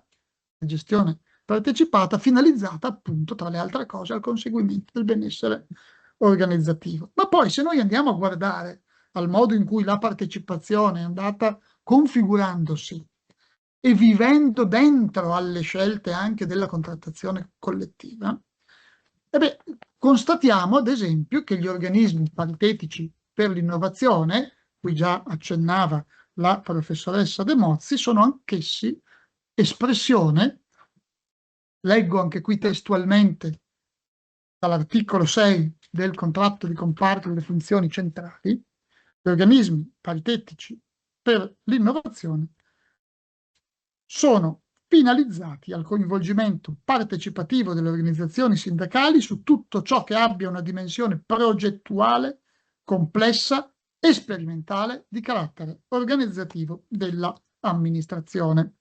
Ora, non mi soffermo, anche per mancanza di tempo, nell'analizzare se e quale interrelazione sia ravvisabile tra gli organismi paritetici per l'innovazione, che mi sembrano probabilmente più destinati all'innovazione organizzativa propriamente detta, e i comitati unici di garanzia, che forse mi sembrano più pensati nella, diciamo, architettura normativa per correggere i difetti della organizzazione già esistente. Quello però che mi preme evidenziare è la necessità, secondo me, di evitare che la partecipazione esondi fino a travolgere e soffocare le prerogative manageriali e organizzative della dirigenza. Sono temi di cui in altre occasioni abbiamo già avuto modo di parlare. Lo scorso inverno ne abbiamo discusso nelle giornate di Bertinoro, e personalmente qui posso solo, diciamo, ribadire questo mio pensiero, cioè che il ruolo e la stessa ratio della partecipazione nell'impianto del decreto 165 vanno valutati anche in relazione al grado, diciamo così, di contenimento, ovvero di espansione, che la partecipazione manifesta rispetto all'attribuzione, come dicevo, al datore di lavoro dei poteri organizzativi articolati, attenzione, sui due piani della macro-organizzazione e della micro-organizzazione. In un sistema legificato, come è quello del lavoro pubblico, ovviamente la partecipazione non si svolge libera da vincoli. Deve attenersi ai due limiti sanciti dall'articolo 9 da un lato e dall'articolo 5 secondo comma dall'altro, e quindi deve rispettare ciò che non appartiene alla partecipazione bensì alla contrattazione in senso stretto, e anche ai poteri unilaterali dell'amministrazione. Perché questo è un tema di individuazione di responsabilità, per dirla in modo più alla moda, di accountability. Sei moderno. Sono giovane. Esagero, chiedo scusa. a prescindere poi dall'innovazione apportata sul testo del secondo comma dell'articolo 5 della riforma Madia, no? E sappiamo che c'è un prima e c'è un dopo nella formulazione testuale della disciplina. Ma insomma lì ci sono, se si guardano soprattutto i contenuti dei contratti di comparto più recentemente stipulati, a me sembra che diciamo, l'investimento effettuato sulla contrattazione collettiva nazionale da parte del legislatore. Sulla contrattazione nazionale intendo come fonte di determinazione di forme e ambiti della partecipazione. Poi rimbalza inevitabilmente e ci costringe a verificare quale capacità di tenuta abbia il contratto di comparto rispetto agli sviluppi delle relazioni sindacali decentrate che si svolgono a livello dei singoli enti, dove ha luogo la partecipazione, perché noi sappiamo bene, insomma mi pareva abbastanza chiaro nelle parole o tra le righe di quanto ci diceva il collega Boscati, che il datore di lavoro pubblico, se vogliamo dircela tutta, è non di rado un soggetto piuttosto debole sul terreno negoziale e talvolta nemmeno troppo propenso ad esercitare, diciamo, le sue prerogative manageriali. Se non ho frainteso, questo è quello che appunto Alessandro Boscati forse voleva dirci quando parlava di effettività delle relazioni sindacali. Il che però simmetricamente significa anche affrontare il tema della conoscenza delle regole del tavolo sindacale a cui pure il collega faceva riferimento. L'anziano. In maniera, diciamo, semiseria ci dicevamo in una conversazione, diciamo, a microfoni spenti, che nelle relazioni sindacali 2 più 2 non fa sempre necessariamente 4. Perché occorre, diciamo, un grado di sapienza empirica nella gestione di queste relazioni che consenta, diciamo, di pervenire ad un equilibrato mix tra esercizio delle responsabilità e dei poteri organizzativi unilaterali e negoziazione partecipata e coinvolgimento dei lavoratori tramite le loro organizzazioni sindacali. Se noi andiamo indietro un istante al tempo in cui il processo di contrattualizzazione del lavoro pubblico iniziò più di 30 anni fa, ci ricordiamo che uno dei fini principali perseguiti dalla riforma fu esattamente quello che consisteva nel tentativo di individuare qualcuno che realmente ed effettivamente fosse in grado di vestire e indossare i panni del datore di lavoro. Quella fu la scommessa più difficile con cui si cimentò il legislatore della riforma in vista del conseguimento di quegli obiettivi che ancora oggi sono lì enunciati nell'articolo 1 del decreto 165, l'efficienza, la razionalizzazione dei costi, la migliore utilizzazione delle risorse umane. Ecco, la partecipazione è un eccellente strumento di condizionamento e controllo delle scelte datoriali nel settore del lavoro privato. Nel settore del lavoro pubblico all'epoca questa non fu considerata una priorità. Anzi, ricordo tutta la discussione sulla rimozione dei rappresentanti sindacali dei consigli di amministrazione degli enti pubblici. Rimangono nei consigli di amministrazione delle università, ma le università hanno un modello di governance fondato sull'autogoverno che è del tutto peculiare, non è replicabile in relazione alle altre amministrazioni, mi pare.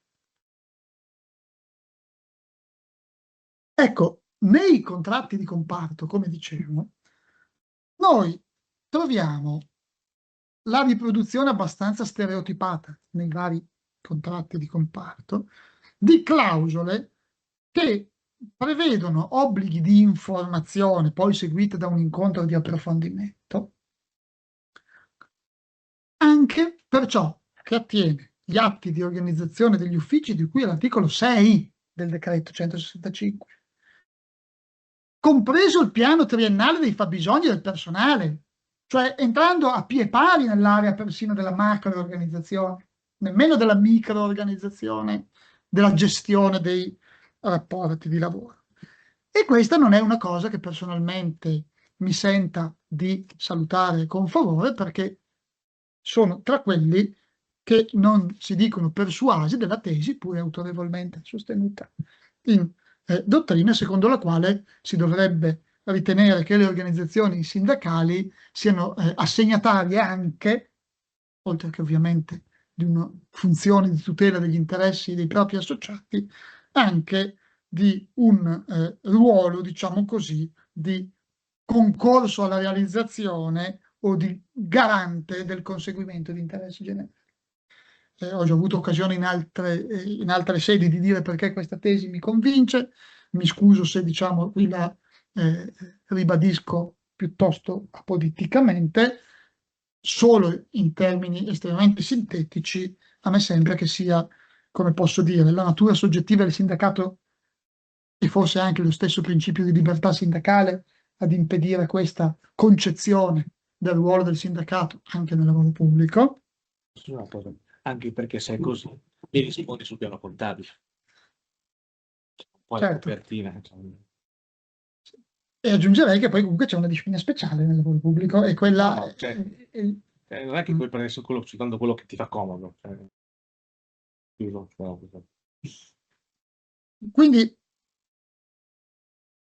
a me sembra che, mi avvio a concludere, credo che insomma si sarà grosso modo inteso il mio pensiero di fondo e dove probabilmente ora vado a parare. A me sembra che il fulcro, diciamo, essenziale di un assetto credibile del lavoro pubblico non possa non risiedere, vast program forse direbbe qualcuno, però non possa non risiedere nella formazione e crescita di un ceto dirigenziale autorevole e credibile, perché questo è l'unico modo efficace per contrastare gli stereotipi,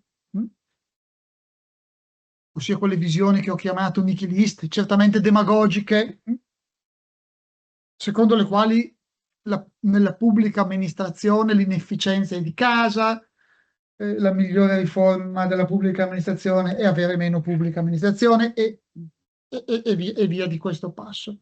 Queste sono tutte letture nichiliste e demagogiche che debbono essere contrastate, ma per essere efficacemente contrastate richiedono che la pubblica amministrazione, come dire, mostri in concreto, attraverso la capacità dei propri dirigenti, di sapere, tramite gli strumenti delle relazioni sindacali, tramite l'esercizio delle proprie prerogative manageriali, di mettere gli interessi dell'amministrazione e i suoi scopi istituzionali avanti a tutto il resto. Quindi i dirigenti che cosa dovrebbero fare sul terreno, diciamo, delle loro determinazioni? Abbiamo parlato prima degli organismi, en passant degli organismi paritetici per l'innovazione e del terreno presidiato dalla partecipazione. Beh, sul piano dei propri atti gestori debbono operare scelte motivate, imparziali, trasparenti e però non pavide né omologanti. Cioè devono assumersi responsabilità. Perché il diritto del lavoro mi hanno insegnato che ha lo scopo di emancipare le persone, non di omologarle. Devono, cioè i dirigenti, adottare decisioni in una sola parola credibili. A chi assegnare una posizione organizzativa? Ad esempio, come valutare le performance? Come gestire le progressioni di carriera? Come prestare ascolto ai bisogni anche individuali? Perché il benessere organizzativo è una leva formidabile per fornire risposte anche su base individualizzante dei bisogni che emergono dalla forza lavoro. È un possibile, potenziale, grande alleato di tutte le migliori politiche o best practices in materia di contrasto alla disabilità, di contrasto alle discriminazioni riferite alla disabilità, ma non soltanto. Persino, se parliamo di trasparenza, in relazione al grande tema del gender pay gap. Ma per gestire queste cose ci vuole una classe manageriale adeguata. Porto un velocissimo esempio perché il tempo a mia disposizione sta per concludersi. Siccome il professor Boscati diceva che poi a qualcuno di noi è capitata anche la sventura di dover partecipare a tavoli negoziali o a delegazioni trattanti, un tema che ho potuto personalmente constatare come emergente è anche quello di riuscire a trattenere i migliori talenti. E badate, non solo perché quelli bravi poi se ne vanno a lavorare nel privato, ma perché c'è persino una poco conosciuta concorrenza interna al lavoro pubblico, per cui ad esempio il contratto collettivo dell'università remunera prestazioni di pari pregio in misura inferiore al contratto collettivo delle funzioni locali. E il peggior distrattore di risorse umane della mia università è esattamente il comune. Allora lì cosa fai senza quattrini per riuscire a trattenere i lavoratori migliori, che sono quasi sempre quelli più giovani, con meno di 40 anni? Provi a immaginare quali siano i loro bisogni. Se hanno meno di 40 anni è più probabile che abbiano figli piccoli. Portfolio del welfare, polizza sanitaria per la famiglia, lavoro agile, flessibilità oraria. Adesso non mi dilungo, insomma, potete agevolmente intuire che ci sono delle misure organizzative, queste sì, portatrici di benessere organizzativo per le persone, ma al tempo stesso funzionali ad un miglior conseguimento degli scopi istituzionali dell'amministrazione, perché se mi vanno via quelli più bravi, il servizio che io rendo agli utenti sarà peggiore.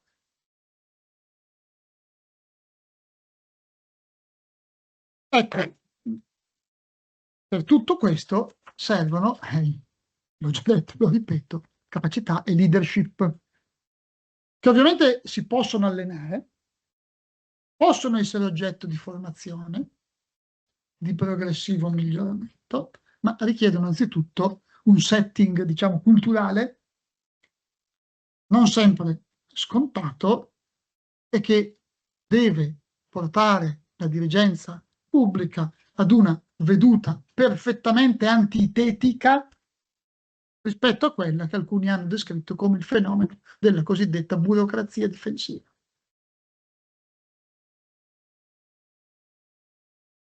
Ecco, se questi due fini concorrenti, quelli dell'articolo 7 e quello dell'articolo 57, possano convivere, dipende da quanto equilibrata sarà la ricetta e la miscela tra le fonti, con molte virgolette in senso atecnico, di disciplina, appunto tra partecipazione e esercizio delle prerogative della dirigenza.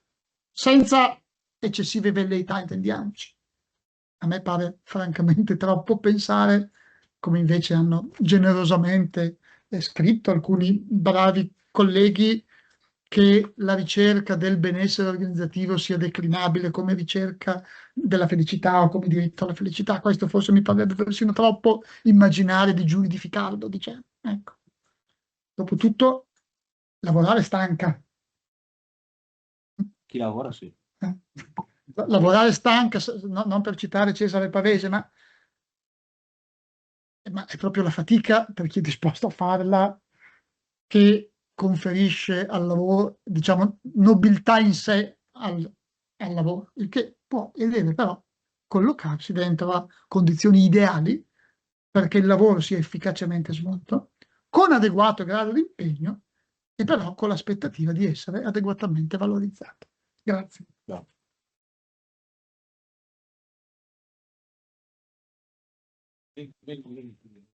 Mentre la professoressa Filì prende posto per le conclusioni, da parte mia un grande ringraziamento ai professori De Mozzi e Bollani per questi interventi, e devo dire mi trovo perfettamente a mio agio in questo intervento di Andrea Bollani.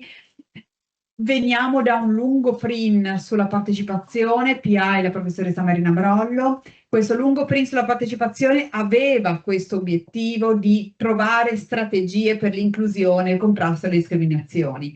E, come dire, ci abbiamo molto provato. Non prendo altro tempo, cedo la parola alla professoressa Filì per le conclusioni, non delle conclusioni. Grazie Valeria. Grazie Anna. Allora, innanzitutto un ringraziamento a Anna Zilli e Alessandro Boscati, nonché a tutti i colleghi e le colleghe che hanno fatto parte del comitato scientifico di CLIP per l'invito a fare non delle conclusioni, ma insomma diciamo a trarre un po' alcune così le fila dei ragionamenti che sono stati fatti in maniera molto approfondita. Quindi complimenti alle relazioni di Andrea Bollani e Barbara De Mozzi e alla bellissima introduzione di Alessandro Boscati.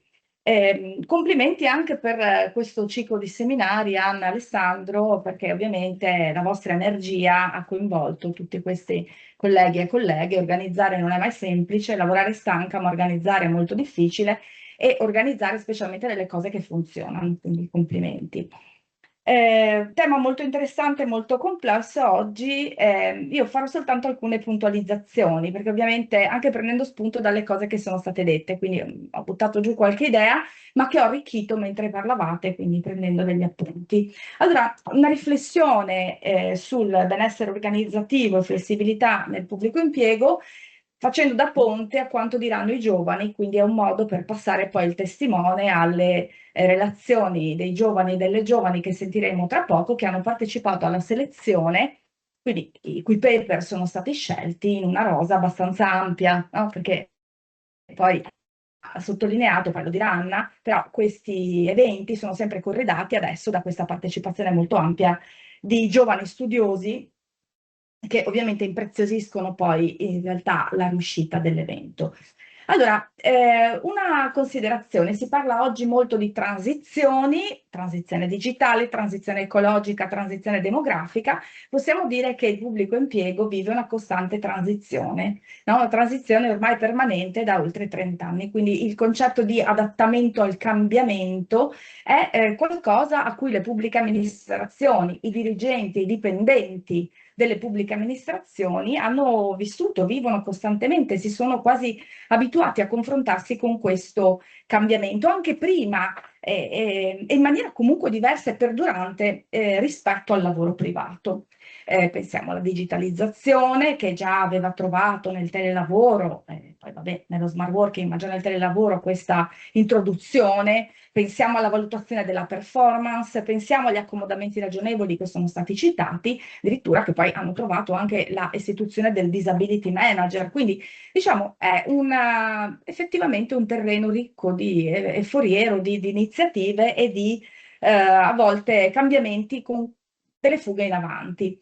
In questo scenario il tema della flessibilità non riguarda soltanto gli strumenti organizzativi, ma riguarda proprio la capacità delle pubbliche amministrazioni di adattarsi alle trasformazioni senza scaricare i costi sulle persone. Quindi questo vorrei che fosse un po' il filo rosso del mio intervento. Quindi capacità di adattamento, ma senza avere delle vittime, poi, che sono i dipendenti pubblici. Diciamo pure che quello che stiamo vedendo è un progressivo passaggio, in qualche modo, nella pubblica amministrazione, da una logica dell'adempimento a una logica che, mutuo le parole del professor Domenico Garofalo, una logica della cura organizzativa. Richiamo anche l'immagine che aveva utilizzato prima Alessandro Boscati, cioè il discorso dell'organizzazione sartoriale, tailor-made. È proprio questa un po' la logica che intravediamo, che ovviamente è una logica che poi va perseguita. Allora, storicamente il dipendente pubblico è stato valutato soprattutto in relazione alla correttezza del procedimento amministrativo. Successivamente le grandi riforme hanno spostato l'attenzione dal procedimento al risultato. Quindi con la stagione delle performance non basta più rispettare la procedura, ma ovviamente conta il risultato, un risultato che viene imposto come risultato misurabile. Quindi la misurabilità è stata al centro dell'azione amministrativa, è diventato un parametro centrale anche di valutazione, ha prodotto effetti sicuramente positivi in termini di responsabilità, responsabilizzazione e attenzione ai risultati. Però questo ha dimostrato anche limiti e distorsioni, perché lo sappiamo, quando il dipendente viene valutato in funzione del risultato raggiunto, non sempre si vanno ad esaminare le condizioni organizzative sullo sfondo che hanno reso possibile oppure impossibile il raggiungimento di quel risultato. Pensiamo alle carenze d'organico, tutto quanto è stato detto prima, alla distribuzione diseguale dei carichi di lavoro, alla mancanza di competenze specialistiche, di formazione, a stratificazioni degli incarichi. Quindi ecco perché secondo me è interessante l'idea di passare a questo nuovo parametro o paradigma della cura organizzativa o di una organizzazione tailor-made sartoriale, che ovviamente non deve sostituire la logica della performance, ma completarla.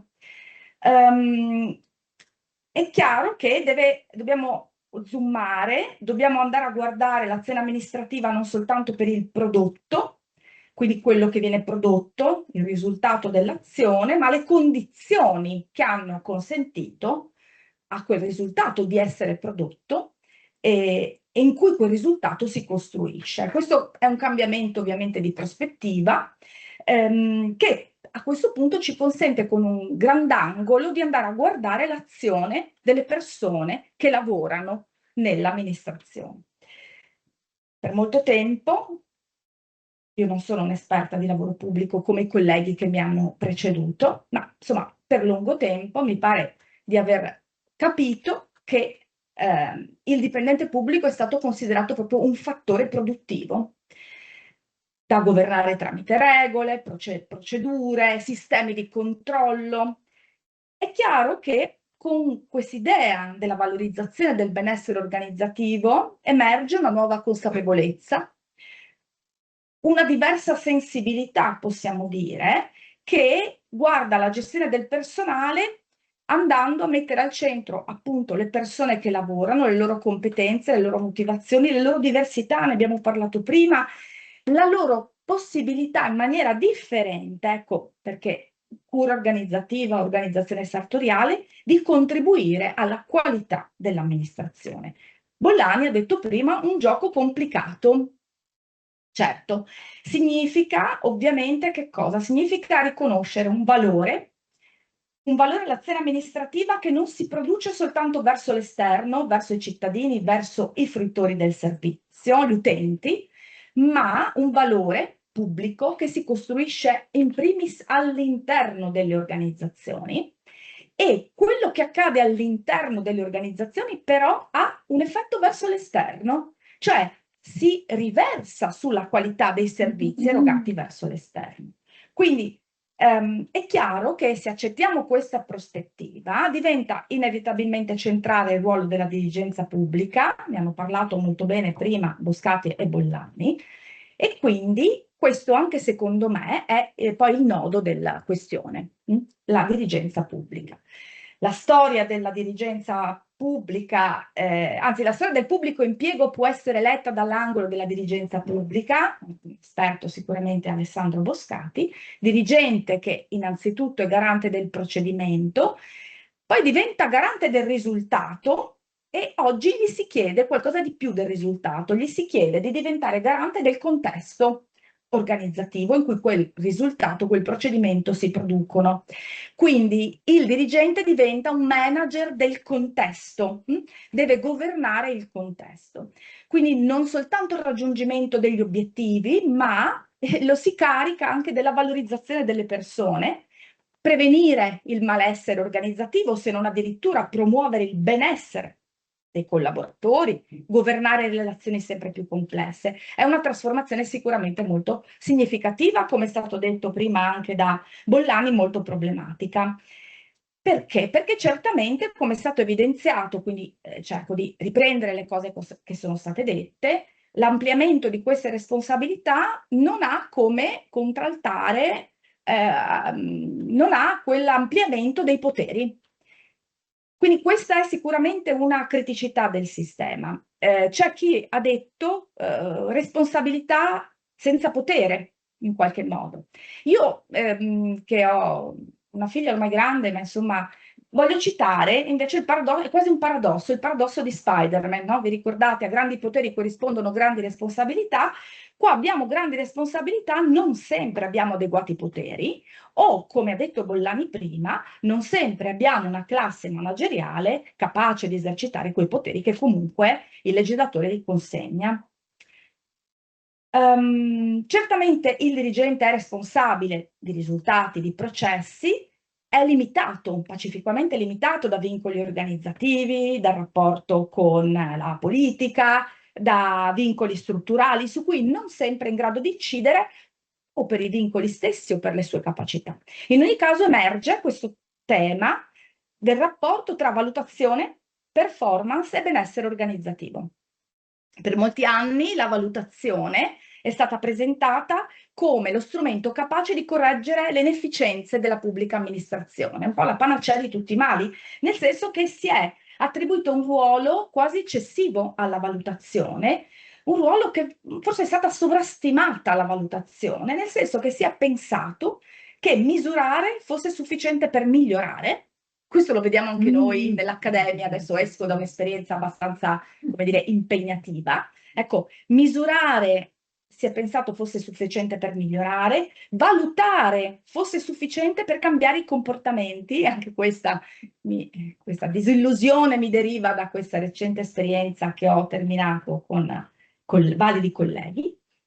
E quindi si è pensato in qualche modo che la valutazione potesse sostituire o agevolare l'organizzazione, però mi pare che questo sia un equivoco, anzi Domenico Garofalo l'ha chiamato l'equivoco punitivo della valutazione, perché la valutazione è stata spesso utilizzata come strumento di controllo, di sanzione, ma rischia a volte di produrre effetti indesiderati, cioè l'effetto opposto, un effetto boomerang, cioè può generare disaffezione, conflitto, atteggiamenti opportunistici, anche adempimenti opportunistici proprio finalizzati meramente alla valutazione.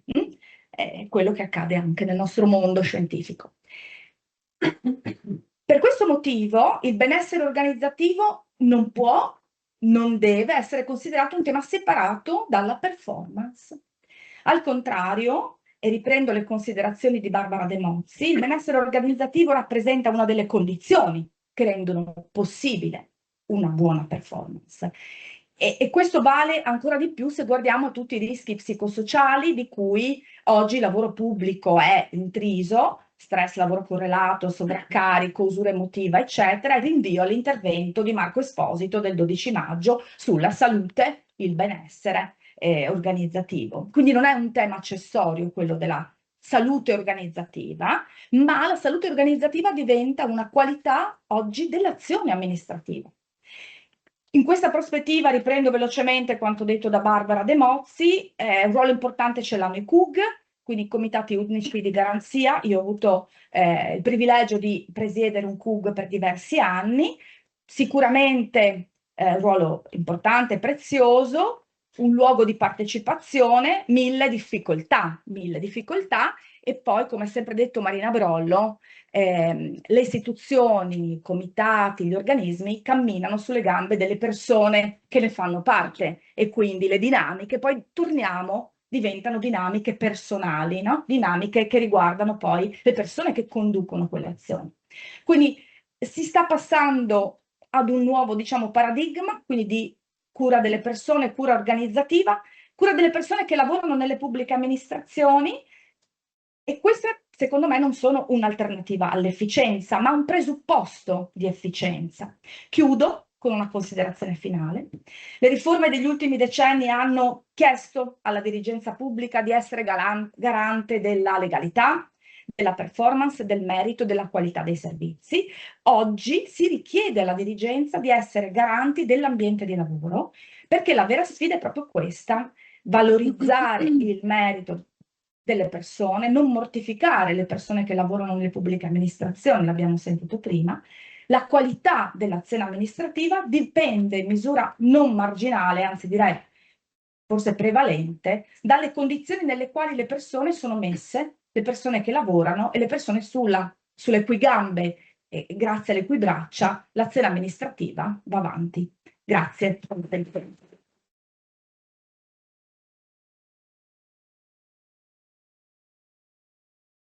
Grazie alla professoressa Filì, grazie a Valeria per queste super conclusioni che hanno anche l'esperienza sulle spalle, l'esperienza di tante istituzioni diverse e con la consapevolezza che si può solo guardare avanti nelle pubbliche amministrazioni e mai indietro.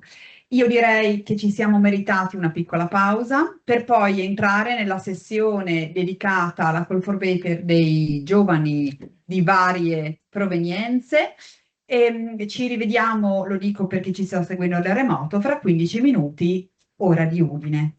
Quindi esattamente 15 minuti. Grazie.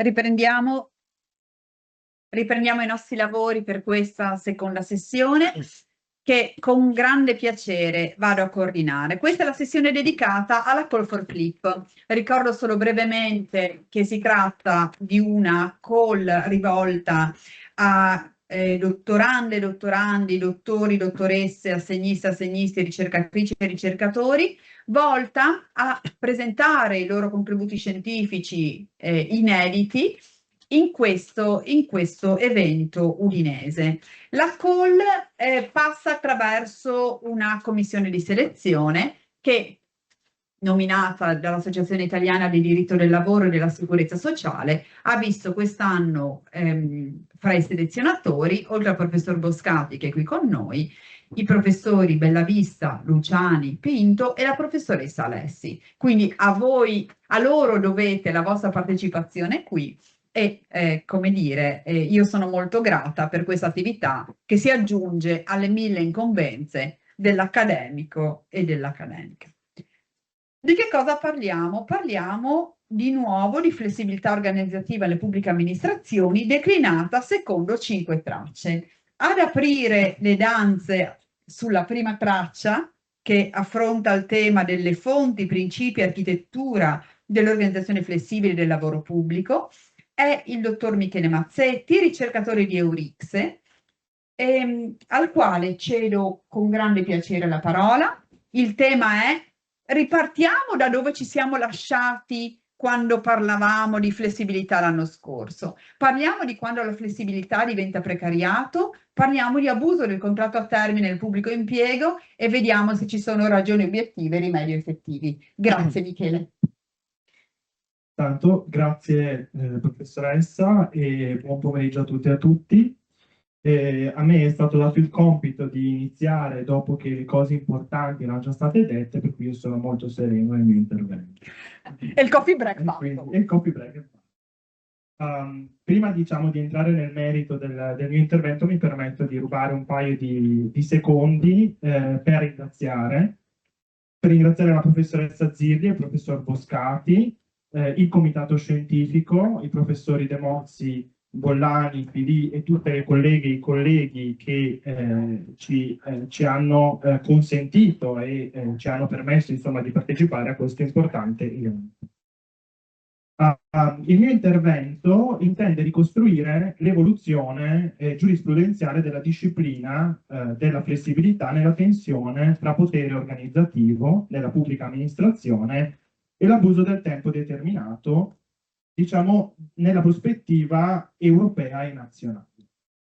La tesi che intendo sostenere e che sostengo in realtà nel mio scritto è che la reiterazione abusiva del termine non ponga soltanto un problema di tutela individuale, ma investa la legalità e la razionalità dell'organizzazione amministrativa.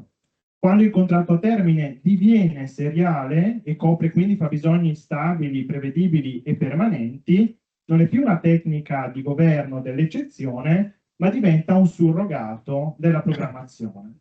In questo scarto si consuma il passaggio dalla fisiologica flessibilità del sistema alla precarietà. Partendo dal parametro euro-unitario, il parametro decisivo è chiaramente la clausola 5 dell'accordo quadro allegato alla direttiva 1999/70/CE. Essa impone un obbligo di risultato. Impone infatti di prevenire e sanzionare l'uso abusivo di rapporti a termine successivi mediante misure effettive, efficaci e dissuasive. La clausola 5 dunque non vieta la flessibilità, ma impedisce che essa si snaturi e divenga copertura del fabbisogno ordinario. Il primo snodo interpretativo riguarda le ragioni obiettive. La Corte di Giustizia ha trasformato questa nozione in un criterio sostanziale di controllo. La ragione obiettiva non può risolversi in una formula generica o peggio in una clausola di stile, ma deve consistere in circostanze precise, concrete e riferibili all'attività e al suo esercizio. Ne deriva quindi uno spostamento del baricentro del controllo e non solo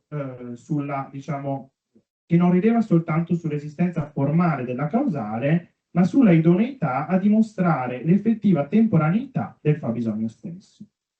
Questo passaggio incide quindi sulla discrezionalità organizzativa, non perché il giudice si sostituisca all'amministrazione, ma perché le scelte organizzative diventano giuridicamente controllabili quando l'uso della flessibilità produce precarizzazione. La discrezionalità non viene quindi negata, ma viene ricondotta entro un parametro di coerenza funzionale. Il punto non è quindi diffidare del contratto a termine tout court, ma evitare che divenga un sostituto funzionale della programmazione amministrativa. Quando infatti l'amministrazione ricorre ripetutamente al contratto a termine per esigenze che conosce o che dovrebbe prevedere, la questione non riguarda solo l'illegittimità del singolo contratto, ma la razionalità dell'assetto organizzativo complessivo e la conformità ai principi di buon andamento e imparzialità. Il secondo snodo interpretativo concerne il piano rimediale. Nel pubblico impiego contrattualizzato in Italia, la conversione del rapporto a tempo determinato resta normalmente preclusa in base ai vincoli costituzionali del concorso pubblico e dell'articolo 97. L'accesso stabile all'impiego pubblico è quindi presidiato da esigenze di imparzialità, trasparenza e parità d'accesso, che impediscono di trasporre automaticamente nel settore pubblico la tecnica rimediale del diritto privato. La Corte di Giustizia non ha ritenuto incompatibile tale divieto, purché l'ordinamento assicuri nel settore pubblico un'altra misura effettiva per prevenire ed eventualmente anche sanzionare le forme di abuso. Il divieto di conversione non è quindi una clausola di immunità dell'amministrazione, ma è compatibile con il diritto dell'Unione solo se accompagnata da rimedi alternativi, effettivi, proporzionati e dissuasivi. L'effettività del rimedio non coincide, tra l'altro, con la semplice previsione normativa. Un rimedio può esistere formalmente e risultare comunque inadeguato se, per esempio, per struttura, importo, condizioni o oneri probatori non consente una tutela realmente fruibile. E questo è evidente nella ordinanza Papalia, che mostra che un sistema risarcitorio subordinato alla prova di un pregiudizio difficilmente dimostrabile rischia di rendere l'esercizio del diritto praticamente impossibile o eccessivamente oneroso. Il caso Santoro rappresenta un momento significativo di valutazione del modello italiano. La Corte considera il sistema nel suo complesso, guarda all'indennità, alla prova del danno ulteriore, alla perdita di chance e alla responsabilizzazione della dirigenza. La compatibilità dell'assetto nazionale è condizionata alla capacità dell'insieme delle misure sanzionatorie dell'abuso a prevenirne la reiterazione. La giurisprudenza più recente, culminata nel caso relativo al teatro alla Scala e contro Eliz Erkut, accentua il controllo sulla struttura concreta della tutela. Non basta che il rimedio sia previsto in astratto, ma occorre verificare che sia proporzionato alla durata e alla gravità dell'abuso, accessibile al lavoro è idoneo a rendere non conveniente per il datore pubblico la reiterazione illegittima del termine. Da qui c'è anche il rilievo dei massimali risarcitori che sono previsti dalle nostre legislazioni. Se il costo dell'abuso è predeterminato entro un tetto rigido, l'amministrazione può incorporarlo come costo prevedibile della gestione.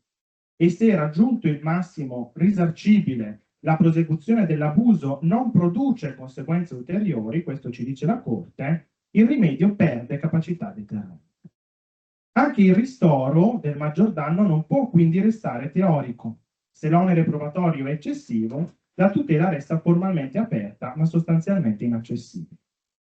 Muovendo ora al piano interno e riprendendo il tema da una prospettiva diversa, il passaggio decisivo è la costituzione e la costruzione del danno eurounitario, che ha riconosciuto al lavoratore pubblico una tutela indennitaria tendenzialmente sganciata dalla prova analitica del danno, ferma la preclusione della conversione. Si tratta di una soluzione che internalizza il vincolo europeo senza però disarticolare le specialità pubblicistiche del rapporto di lavoro. La riforma del 2024 dell'articolo 36 quinto comma del decreto legislativo 165 del 2001 si inserisce in questa traiettoria. L'indennità, oggi compresa tra 4 e 24 mensilità, rafforza la tutela quantitativa e, in una certa percentuale, anche la funzione dissuasiva. Al contempo apre una questione qualitativa. Resta salva la prova del maggior danno, sicché il sistema si articola su un doppio standard, una tutela standard più robusta e una tutela ulteriore, potenzialmente più adeguata, ma condizionata alla concreta praticabilità dell'onere probatorio. Se tale prova resta difficilmente accessibile, il problema dell'effettività si ripresenta e ritorniamo al tema dei massimali risarcitori e del caso Teatro allo Scalo. Un ultimo profilo rispetto al caso nazionale riguarda la stabilizzazione. La stabilizzazione può avere un valore riparatorio solo quando sia certa e causalmente collegata all'abuso. In questa prospettiva si colloca la recente giurisprudenza sui docenti di religione, che esclude l'effetto sanante di una procedura selettiva riservata ove questa costituisca semplicemente una possibilità, una chance di stabilizzazione e quindi non sia effettivamente deterrente. Vengo alle conclusioni. Il percorso ricostruttivo ci consente di individuare 3 punti fermi. Il primo, la flessibilità nel lavoro pubblico non è una categoria neutra. Deve essere letta alla luce dei principi di buon andamento e imparzialità, della programmazione dei fabbisogni, della responsabilità dirigenziale e degli standard eurounitari di effettività e dissuasività. Il secondo, l'abuso del contratto a termine non riguarda solo il rapporto individuale, ma segnala una disfunzione dell'organizzazione. Quando la temporaneità diventa metodo ordinario di copertura del fabbisogno, il lavoratore è stabilmente collocato in una posizione instabile e l'amministrazione, anziché programmare, rinvia. Il terzo, la tenuta del modello italiano dipende dalla concreta effettività dei rimedi. Il divieto di conversione è quindi compatibile con il diritto unionale solo se il sistema assicura una tutela accessibile, proporzionata e dissuasiva. La riforma del 2024 rafforza la portata quantitativa, ma lascia aperta la questione della prova del maggior danno. Per queste ragioni, il tema dell'abuso del termine non può essere confinato al precariato pubblico, ma riguarda piuttosto una qualità dell'amministrazione, la razionalità delle scelte organizzative e la legalità dell'azione pubblica. Quando la temporaneità diventa ordinaria, non siamo più davanti a flessibilità organizzativa, ma siamo davanti a una forma di patologia dell'organizzazione pubblica. Grazie per l'attenzione.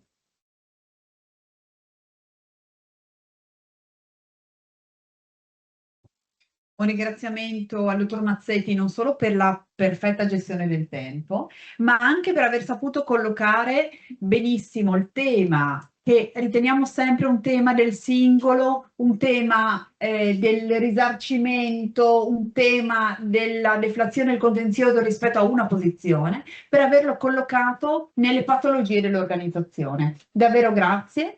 E cediamo il posto a Rita Della Costa, ricercatrice in diritto del lavoro all'Università degli Studi di Palermo. Sarebbe gentile abbassare.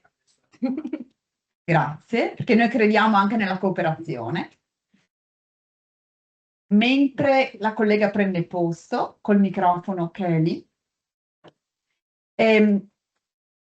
Parlare di Regione Siciliana e lavoro forestale, quindi rimanere sul tema della stagionalità perpetua, mi permette anche di porgere un saluto ai colleghi e colleghe dell'amministrazione regionale del Friuli Venezia Giulia e alla direzione centrale autonomie locali, funzione pubblica, sicurezza, politica e l'immigrazione, in particolare la dottoressa Lugarà che ci accompagna sempre in questi anni. Quest'anno, ahimè, li vediamo impegnati nella rinascita delle province, che sono uno sforzo organizzativo e amministrativo immenso in questo momento, per cui non sono stati qui con noi. La parola alla dottoressa Rita Della Costa, grazie. Grazie, buon pomeriggio a tutte e a tutti. Come prima cosa anche io vorrei ringraziare. Buon pomeriggio. No?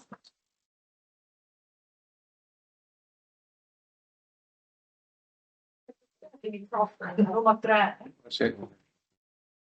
Bene, buon pomeriggio a tutte e a tutti. Anche io come prima cosa vorrei ringraziare il Comitato Scientifico per avermi dato l'opportunità di intervenire in questa cornice. Come sto anticipato, il mio intervento si pone in realtà in linea di continuità con quello che mi ha preceduta, perché anche io mi occuperò di uso e abuso del contratto a termine da parte delle pubbliche amministrazioni, soffermandomi però su una casistica peculiare, quella cioè degli operai forestali che sono impiegati alle dipendenze della Regione Siciliana. Si tratta di un tema marginale nel dibattito pubblico e che però non per questo è meno problematico. Ed infatti si tratta in realtà di uno dei casi più emblematici di trasformazione del contratto a termine da strumento eccezionale per la gestione di esigenze di flessibilità a vero e proprio meccanismo ordinario e strutturale di gestione della forza lavoro pubblica. La questione in Sicilia risale almeno alla legge regionale numero 16 del 1996, con cui la regione è intervenuta a regolare il settore forestale e ha messo a punto anche le regole per l'avviamento del lavoro degli operai del settore, riprendendo in realtà un sistema, un meccanismo che era già stato introdotto come meramente provvisorio già negli anni '80. Questo meccanismo consente all'amministrazione forestale regionale di impiegare alle sue dipendenze gli stessi lavoratori stagionalmente. Ciò avviene sulla base di attraverso delle graduatorie territoriali che sono gestite dai centri per l'impiego, a cui l'amministrazione inoltra delle richieste numeriche di lavoratori indicando le qualifiche richieste sulla base di strumenti di programmazione e delle esigenze che di volta in volta vengono riscontrate. Queste graduatorie a loro volta distinguono i lavoratori a seconda della natura dell'attività svolta, quindi a seconda del contratto a tempo indeterminato, ovvero della loro qualità di lavoratori stagionali impiegati sulla base di 3 diversi contingenti, pari al numero di giornate lavorative che vengono espletate. 3 contingenti, cioè 151 giornate, 101 o 78 giornate. Questo meccanismo dovrebbe consentire alla Regione di rispondere alle esigenze di natura provvisoria, ancorché cicliche e reiterate, perché si susseguono ogni anno col susseguirsi del ciclo delle stagioni, senza però doversi dotare di personale stabile. E dall'altra parte al sistema è stata tradizionalmente riconosciuta anche una funzione assistenziale, perché garantisce ai lavoratori di espletare la propria attività annualmente per un numero di giornate garantite l'anno, mentre per il resto dell'anno possono fare ricorso a strumenti di sostegno al reddito. Mi riferisco in particolare all'indennità di disoccupazione agricola, ma anche perché questi lavoratori dovrebbero vantare una ragionevole aspettativa alla stabilizzazione con il progressivo scorrimento delle graduatorie. Il problema è che ad un trentennio dall'istituzione di questo meccanismo la stabilizzazione è avvenuta in pochissimi casi. Basti pensare che oggi sono soltanto 2.000 gli operai del settore a tempo indeterminato. Tutti gli altri, pari a circa 13.500, sono invece impiegati con il meccanismo della chiamata suggradatoria e si tratta, a ben vedere, di una vasta platea di lavoratori che sono impiegati come stagionali a vita. Lavoratori che hanno più volte lamentato l'illegittimità del sistema messo in piedi alla Regione Siciliana per la sua mancata corrispondenza ai vincoli derivanti dall'ordinamento europeo, ma anche quello nazionale, che pure vincolano il legislatore regionale per una regione a statuto speciale come è la Regione Siciliana. Questi hanno dunque più volte chiesto la tutela risarcitoria, lamentando di essere stati soggetti ad una illegittima reiterazione da parte dell'amministrazione forestale dei loro rapporti. La giurisprudenza, a dire il vero, non ha non ha quasi mai dato seguito all'aspettativa dei lavoratori a ricevere il risarcimento del danno, e non l'ha fatto perché ha in prevalenza adottato una lettura tendente a fare salvo l'operato dell'amministrazione, ritenendo che le prestazioni di questi operai rientrino nell'ambito delle attività stagionali che consentirebbero una deroga alle regole in materia di contratto a termine. Mi riferisco alla deroga che oggi viene contenuta all'interno dell'articolo 21,2 del decreto legislativo 81 del 2015. Secondo questo orientamento, infatti, ancorché le prestazioni degli operai forestali siano svolte sulla scorta di un'esigenza costante, reiterata e finanche programmata di tutela del patrimonio boschivo regionale, queste prestazioni sarebbero comunque caratterizzate da un connotato di stagionalità che trova riconoscimento anche all'interno della contrattazione collettiva, benché infatti si tratti di rapporti di pubblico impiego, perché le dipendenze dell'amministrazione regionale, la legge regionale prevede che a questi rapporti si applichi il contratto collettivo di settore, e mi riferisco in particolare al contratto collettivo per gli addetti ai lavori di sistemazione idraulico-forestale, che a partire dall'ultimo rinnovo, quello per il periodo 2021-2024, ha in effetti previsto un elenco di attività stagionali che legittimano l'applicazione della deroga, che ricomprende in buona sostanza anche le attività di questi operai.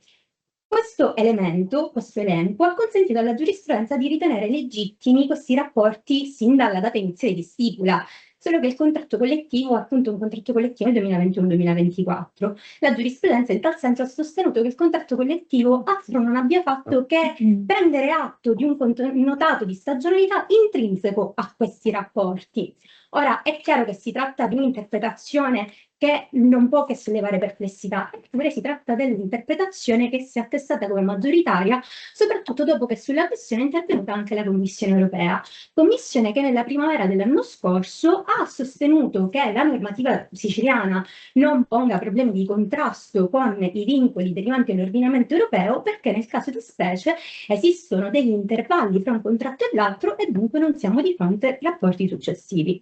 La questione sembrava dunque chiusa, se non che a distanza di circa un anno, nella primavera di quest'anno, ad intervenire è stata più volte e con diverse pronunce la Corte di Cassazione, che invece ha avallato un orientamento della giurisprudenza di merito ad oggi minoritario, tendente a riconoscere il risarcimento del danno comunitario sulla scorta di un vizio di forma.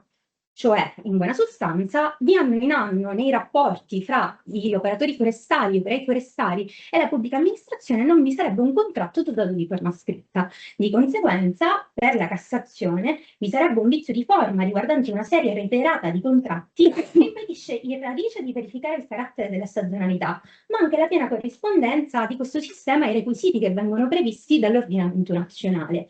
Ciò produrrebbe il duplice effetto di aggiramento elusivo della normativa sui contratti a termine, ma anche di loro abusiva reiterazione, foriera degli effetti risarcitori di cui all'articolo 36 del testo unico. Ora, è evidente che anche se fosse questa la lettura prevalente, questa non risolverebbe comunque numerose criticità. Se anche si riconoscesse in via generalizzata il danno comunitario, dopo più di un trentennio di precariato, è evidente che si tratterebbe di un ristoro nei confronti dei lavoratori che avrebbe degli effetti di fatto meramente simbolici dopo appunto un trentennio, senza peraltro risolvere nulla sul piano del contenzioso che ad oggi aperto, ma aggravando una spesa la spesa per la regione. E ciò in un settore dove, come è evidente, la questione sociale si somma all'emergenza climatica, perché infatti la precarietà strutturale degli operai di settore si riflette inevitabilmente anche sulla continuità degli interventi di prevenzione sul territorio, resi sempre più necessari con l'intensificarsi del rischio climatico. È chiaro dunque che ad essere necessario è un intervento da parte del legislatore regionale, è un intervento che non si risolva soltanto nel tamponare il fabbisogno di manodopera nel settore. Mi riferisco in particolare a quanto è avvenuto con l'ultima legge finanziaria, con cui il legislatore regionale ha ben pensato di ampliare per un numero pari a un massimo di 23 giornate le giornate lavorative degli operai del settore, e senza però intervenire a risolvere altri problemi strutturali. Sarebbe invece necessaria una legge di riordino che intervenga a razionalizzare un sistema che appare estremamente complesso, stabilizzare almeno una parte del personale precario, accelerare il turnover, ma anche garantire il ricambio generazionale che è oggi precluso dall'esistenza di graduatorie che sono cristallizzate da decenni di fatto. E si tratta di un intervento che sembra oggi non più rinviabile, e ciò non soltanto per sottrarre i lavoratori da una condizione di stagionalità che si è tradotta di fatto in una stagionalità perpetua, ma anche per adeguare l'ordinamento regionale alle prescrizioni di cui è l'articolo 9 della Costituzione in materia di tutela dell'ambiente, per cui è imprescindibile. Scusate, ho una mosca, per cui è imprescindibile anche la continuità e la corretta programmazione delle prestazioni svolte dagli operai del settore. Grazie.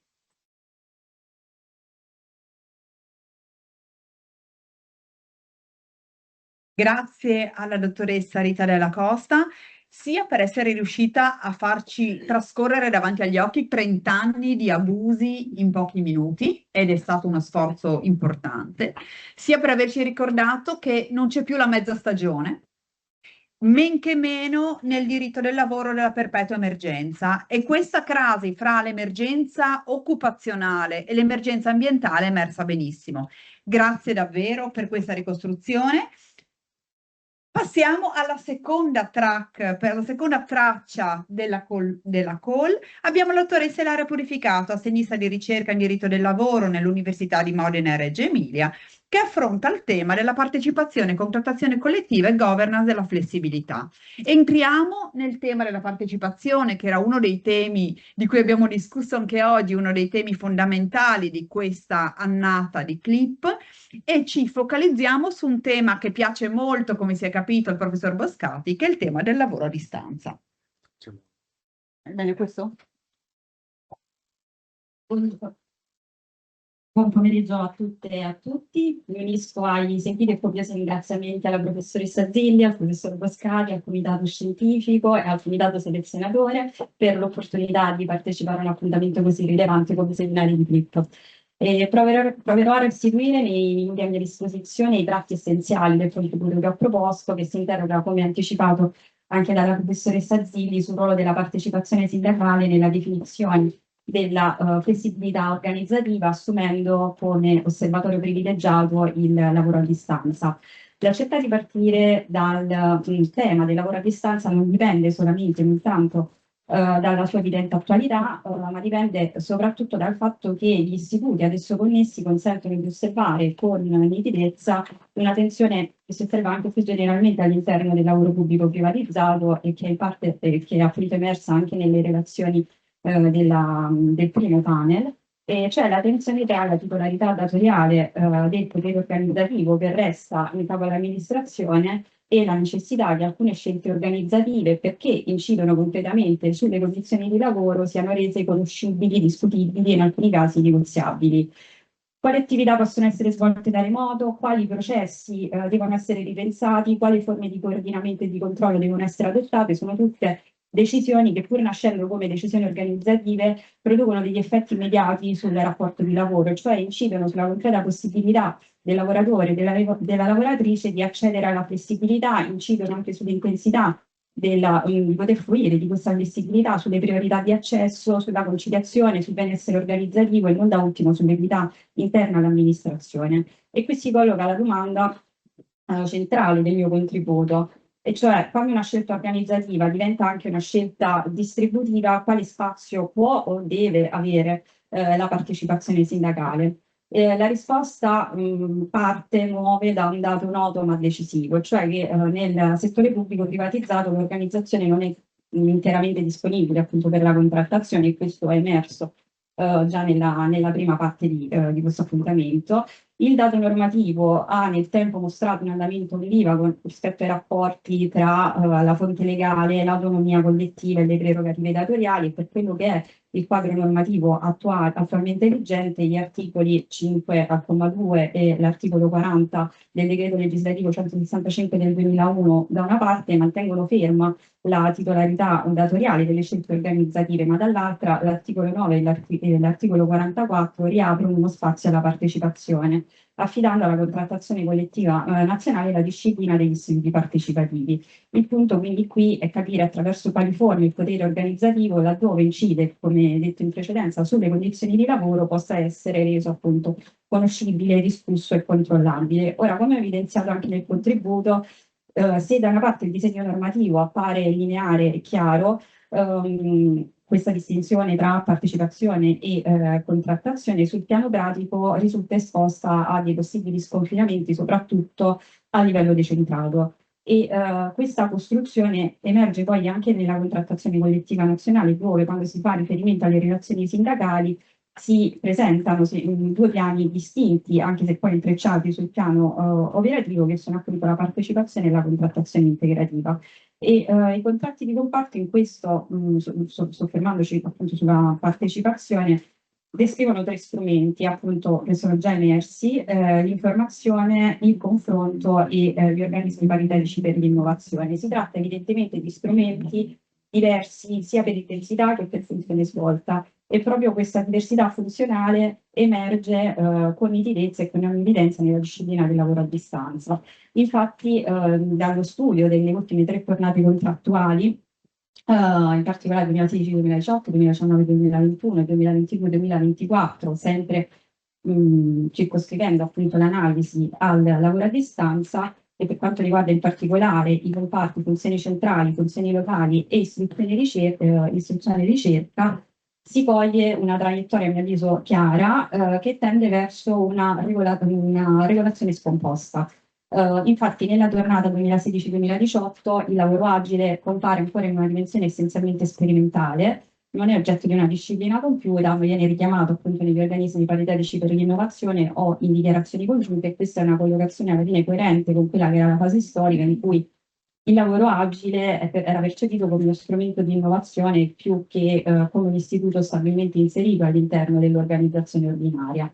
La fase pandemica ha modificato radicalmente il quadro, il lavoro a distanza è diventato una componente effettiva dell'organizzazione amministrativa, e tale mutamento viene colto all'interno dei contratti 2019-2021, dove si introduce una disciplina più organica e si introduce anche una distinzione tra lavoro agile e lavoro da remoto.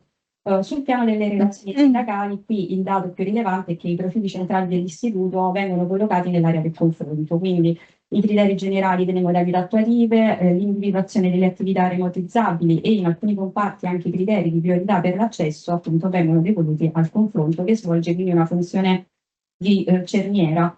Conferma appunto che la scelta sulle attività remotizzabili resta dell'amministrazione, ma impedisce in qualche modo che sia costruita in modo opaco e autoreferenziale. La tornata successiva introduce invece una più esplicita scomposizione funzionale di quelle che sono le sedi relazionali.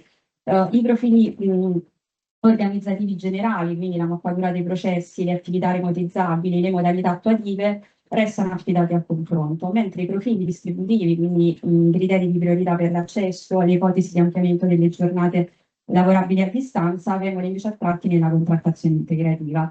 Ora però, ciò nonostante, tutta la porosità di questo sistema emerge sul piano applicativo anche dalla pubblicazione del monitoraggio svolto dall'ARAN rispetto alla contrattazione integrativa per gli anni 2023-2024, in cui compaiono casi anche specificamente con specifico riferimento al lavoro agile, in cui vengono contrattualizzati dei profili che la disciplina invece collettiva nazionale collocava nell'area del confronto. E qui si inserisce un altro aspetto centrale del contributo, in cui appunto evidenzio il lavoro a distanza come un istituto che ha una doppia natura, da una parte organizzativa per quanto riguarda i presupposti e distributiva negli effetti. E questa doppia natura quindi consente di qualificare il lavoro agile come una forma di microorganizzazione a effetti distributivi. Ora, perché il lavoro agile, il lavoro a distanza, non costituisca l'unico istituto in cui ciò si verifica, mostra però una peculiarità, e a questa fa riferimento la forma di microorganizzazione a effetti distributivi.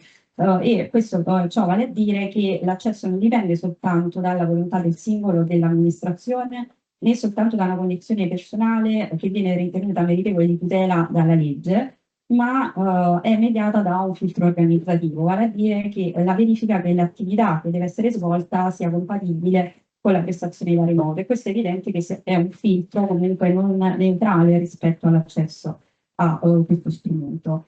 e in questa ricostruzione anche l'accordo individuale previsto e disciplinato appunto dalla legge 81 del 2017 assume una funzione per così dire diversa, in quanto resta necessario sì per regolare quello che è lo svolgimento della prestazione, ma non si configura come il luogo in cui si decide davvero l'accesso al lavoro agile. Opera infatti in un perimetro già definito da scelte organizzative, priorità legali e regole collettive. Dunque, il lavoro agile pubblico non può ridursi a una somma di accordi individuali, ma richiede una regolazione multilivello e nell'ambito di questa regolazione multilivello rientra anche la programmazione del PIAO, a cui si è fatto riferimento appunto anche nella prima parte, e anche questa non deve però qualificarsi come una sede autosufficiente, ma coordinarsi con gli altri strumenti delle relazioni collettive a pena di svuotamento dell'effettività della partecipazione. Avviandomi verso le conclusioni, restano aperte alcune tensioni all'interno del modello, che è sì raffinato, ma al contempo rischioso. Occorre infatti da una parte evitare che la partecipazione finisca per deresponsabilizzare la dirigenza, dall'altra evitare che il richiamo alla titolarità datoriale renda il confronto un mero passaggio rituale. E a questa si aggiunge un'ulteriore tensione, questa volta relativa ai soggetti della partecipazione, ed è una questione che assume un rilievo non solamente teorico, se si considera che appunto i più recenti contratti collettivi nazionali non sono stati sottoscritti da tutte le sigle sindacali rappresentative, e ciò e faccio riferimento in questo caso alla sentenza del Tribunale di Roma del gennaio del 2025, sentenza pronuncia molto discussa in dottrina, ma che rende comunque evidente una tensione all'interno del sistema, poiché il giudice ha riconosciuto a un'organizzazione rappresentativa, ma non firmataria del contratto nazionale, il diritto di accedere all'informazione e al confronto, distinguendo la titolarità partecipativa da quella negoziale. Il problema che ne deriva è che se i soggetti del confronto e quelli della contrattazione integrativa non coincidono, questo modello scomposto illustrato di precedenza rischia di frammentarsi anche sul piano soggettivo, e quindi i presupposti organizzativi e i criteri distributivi finirebbero per essere presidiati da soggetti diversi e potenzialmente portatori anche di interessi divergenti. E quindi quale spazio per la partecipazione? La soluzione che potrebbe emergere è quella di una microorganizzazione non genericamente partecipata, ma selettivamente aperta al coinvolgimento degli attori collettivi. Quindi il punto di equilibrio non sta nella partecipazione ad ogni costo, ma in una partecipazione che sia coerente con la funzione del potere che viene esercitato. Quindi una partecipazione che non va a sostituire la decisione amministrativa, ma la rende trasparente, una partecipazione che non elimina la responsabilità dirigenziale, ma l'espone a criteri di verifica, una partecipazione che non trasforma la flessibilità in un diritto indistinto, ma ne va a governare la distribuzione secondo criteri ragionevoli e controllabili. Quindi il lavoro a distanza diventa una lente per osservare una trasformazione più ampia del lavoro pubblico. L'organizzazione resta nella responsabilità dell'amministrazione, dovrebbe essere affidata, come sostenuto da Tosti Bollani, ad un centro dirigenziale autorevole e credibile, ma quando attribuisce flessibilità non può più essere esercitata come un potere opaco e autoreferenziale. Grazie.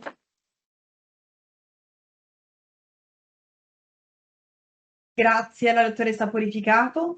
Devo dire che quest'idea del lavoro da remoto nell'accesso e nella gestione come cartina di tornasole della flessibilità mi convince molto e ci dà anche la misura della distinzione su cui dovremmo sempre fermarci un po' fra arbitrario e discrezionale, che nella pubblica amministrazione va particolarmente coltivata, dove quel mix di unilateralità, contrattazione, priorità e necessità avrebbe bisogno di un iter procedurale che al momento però non si vede nemmeno all'orizzonte.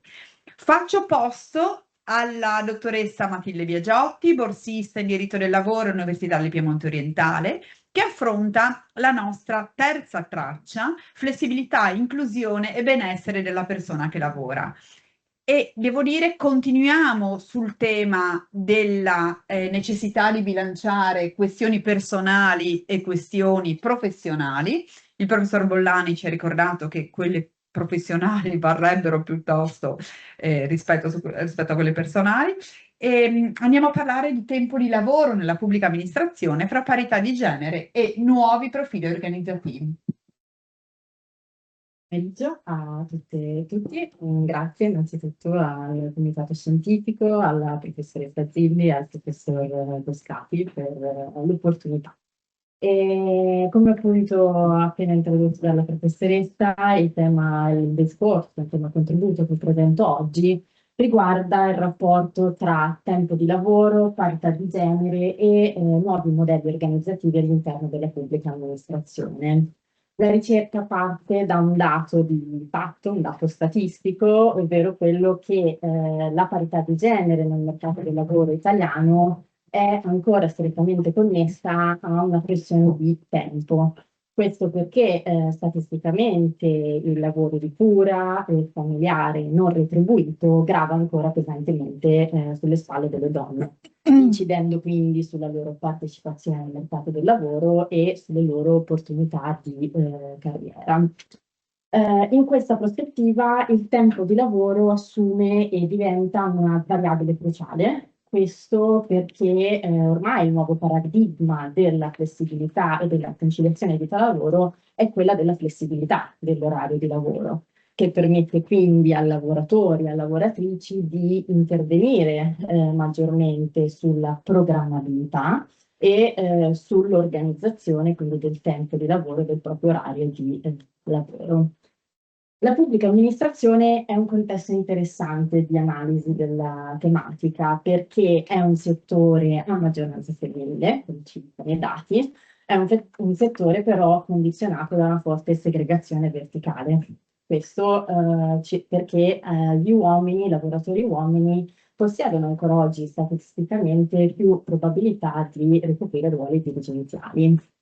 Dall'altra parte la pubblica amministrazione appunto sta vivendo, come abbiamo anche visto oggi, una fase di rinnovamento e anche sulla spinta emergenziale la flessibilizzazione della prestazione lavorativa sta assumendo una caratteristica e una fonte costante anche di nuovo efficientamento in un certo senso dell'azione amministrativa.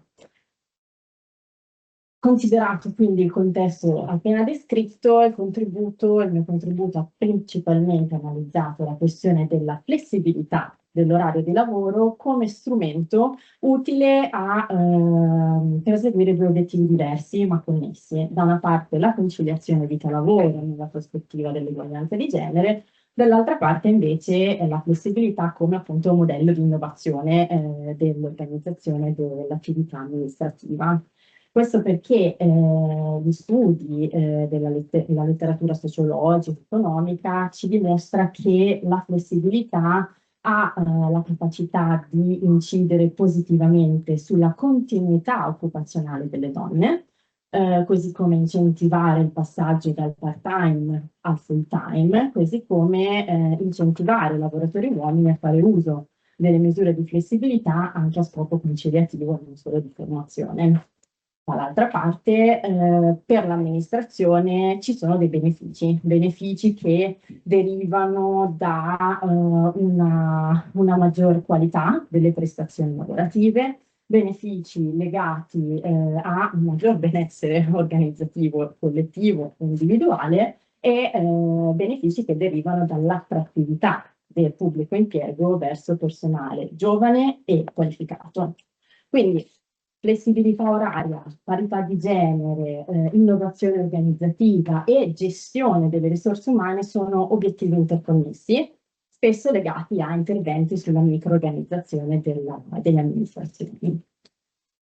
Per verificare come queste dinamiche stanno prendendo luogo nella nostra amministrazione, nelle nostre amministrazioni, la ricerca è stata condotta su due piani distinti. Il primo, quello della regolazione, in un certo senso normativa, anche perché l'orario di lavoro nella PA emerge e si forma nell'intreccio tra la cornice del decreto legislativo 66 del 2003 il potere organizzativo dato alla dirigenza e l'intervento dei contratti collettivi. Ed è appunto nell'ultima tornata contrattuale 2022-2024 che emerge chiaro l'interesse verso anche una nuova modalità di organizzazione dell'orario di lavoro. È stato brevemente accennato in precedenza, ma accanto a strumenti consolidati di flessibilità è stata introdotta la possibilità della settimana corta, della cosiddetta settimana corta, che tecnicamente in questo frangente si riconduce a una settimana lavorativa compressa, perché le 36 ore settimanali vengono semplicemente compresse su 4 giorni invece che su 5. È contenuta all'interno dei contratti collettivi delle funzioni centrali, delle funzioni locali e della sanità, e apre uno spiraglio anche all'innovazione dell'organizzazione, non solo della flessibilizzazione del luogo di lavoro che stiamo già un po' vivendo, ma soprattutto dell'orario di lavoro. Certo, dal punto di vista della parità di genere, la questione è ambivalente, perché da una parte è sicuramente un nuovo strumento che potrebbe generare inclusione, dall'altra parte dobbiamo vedere come quelle che saranno le conseguenze della compressione, quindi dell'estensione della singola giornata lavorativa nel nostro attuale contesto italiano. La seconda direzione del lavoro invece è stata volta a capire come gli enti stiano agendo nella pratica, soprattutto nella declinazione della flessibilità a fini conciliativi e di parità di genere. E ricollegandomi a quello che ha detto il professor Boscati, questo è stato svolto mediante un esame empirico dei PIAO di molteplici amministrazioni, tra cui aziende ospedaliere e amministrazione degli enti locali, soprattutto le regioni e i comuni capoluogo di regione. E il PIAO da questo punto di vista è stato individuato come una sede privilegiata proprio per l'attuazione in generale del principio del gender mainstreaming, proprio perché garantisce l'integrazione di obiettivi che sono quelli della pari opportunità, della gestione dinamica delle risorse umane, della flessibilità oraria e del benessere organizzativo. Dall'analisi è emerso un quadro piuttosto dinamico. Il lavoro agile costituisce la misura più diffusa sia come strumento di conciliazione che come strumento di innovazione della PA, affiancato da pratiche come il lavoro agile solidale, il lavoro agile straordinario, oppure articolazioni personalizzate dell'orario di lavoro, programmi di supporto al rientro dai congedi, di supporto alla genitorialità, co-working decentrati e tutta una serie di istituti come le banca ore, la flessibilità in entrata e in uscita. Interessante ciò che gli enti stanno mettendo in pratica per il personale non remotizzabile, perché da questo punto di vista si sta lavorando molto sull'efficientamento e l'efficienza, l'ottimizzazione dei turni di lavoro, così come sulla mappatura delle attività ulteriormente invece remotizzabili e sulla digitalizzazione dei portali, delle assenze, delle presenze, dei progetti. Centrale è anche il ruolo affidato alla dirigenza, soprattutto quale motore sia di modelli organizzativi e di organizzazione flessibili all'interno dei propri dipartimenti e delle proprie strutture, sia per il fatto che si deve far carico della formazione che deve essere non solo sulle tematiche delle pari opportunità, ma sulle tematiche relative alla gestione del tempo di lavoro e anche alla questione dei bias organizzativi che sono alla base di molte delle discriminazioni che noi conosciamo oggi nel nostro mercato del lavoro. Mi avvio alle conclusioni tracciando appunto alcune riflessioni su ciò che è emerso dalla ricerca, prima un po' più letterale, poi dopo sul piano empirico. Nel complesso il tempo di lavoro risulta essere oggi un terreno strategico per intervenire sia sulla qualità delle prestazioni, sull'efficienza dell'attività amministrativa e sulla parità di genere. Quindi in questa prospettiva la flessibilità non deve essere concepita come una misura individuale o una misura assistenziale, ma proprio come un criterio, un indicatore della maturità organizzativa dell'ente. Infatti la letteratura socio-economica ci dice che la flessibilità produce effetti positivi, duraturi nel tempo, quando è inserita all'interno di un contesto coeso, coerente e ampio. Questo vuol dire che la vera innovazione delle amministrazioni è quella di riuscire a garantire la coesistenza di più strumenti di flessibilità e di più tutele. L'analisi dei PIAU ci ha mostrato che le amministrazioni si stanno allenando e sono anche già allenate in parte alla gestione più dinamica delle risorse umane.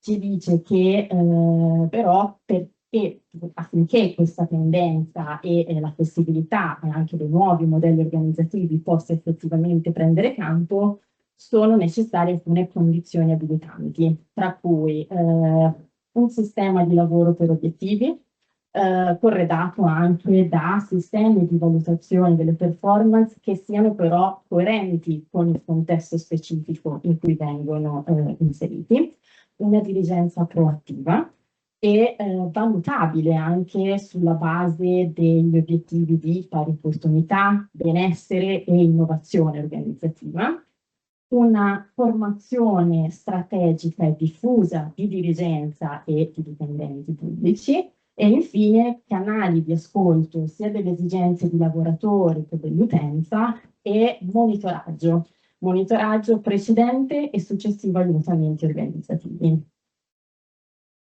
L'attuazione di queste condizioni rende così la flessibilità oraria, in questo caso, un elemento organizzativo capace di rispondere alle esigenze dei lavoratori e dell'utenza, riconoscendo e quindi confermando come la gestione dinamica delle risorse umane sia una leva del buon andamento dell'amministrazione.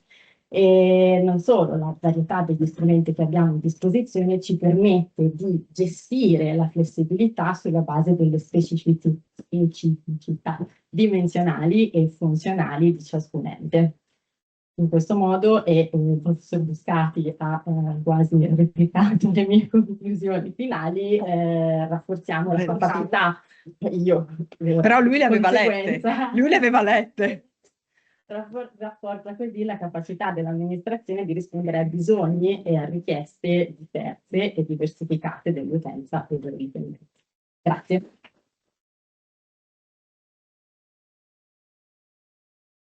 Grazie alla dottoressa Biagiotti che ci dà anche un esempio di metodo che ormai stiamo iniziando a praticare con un certo profitto nei nostri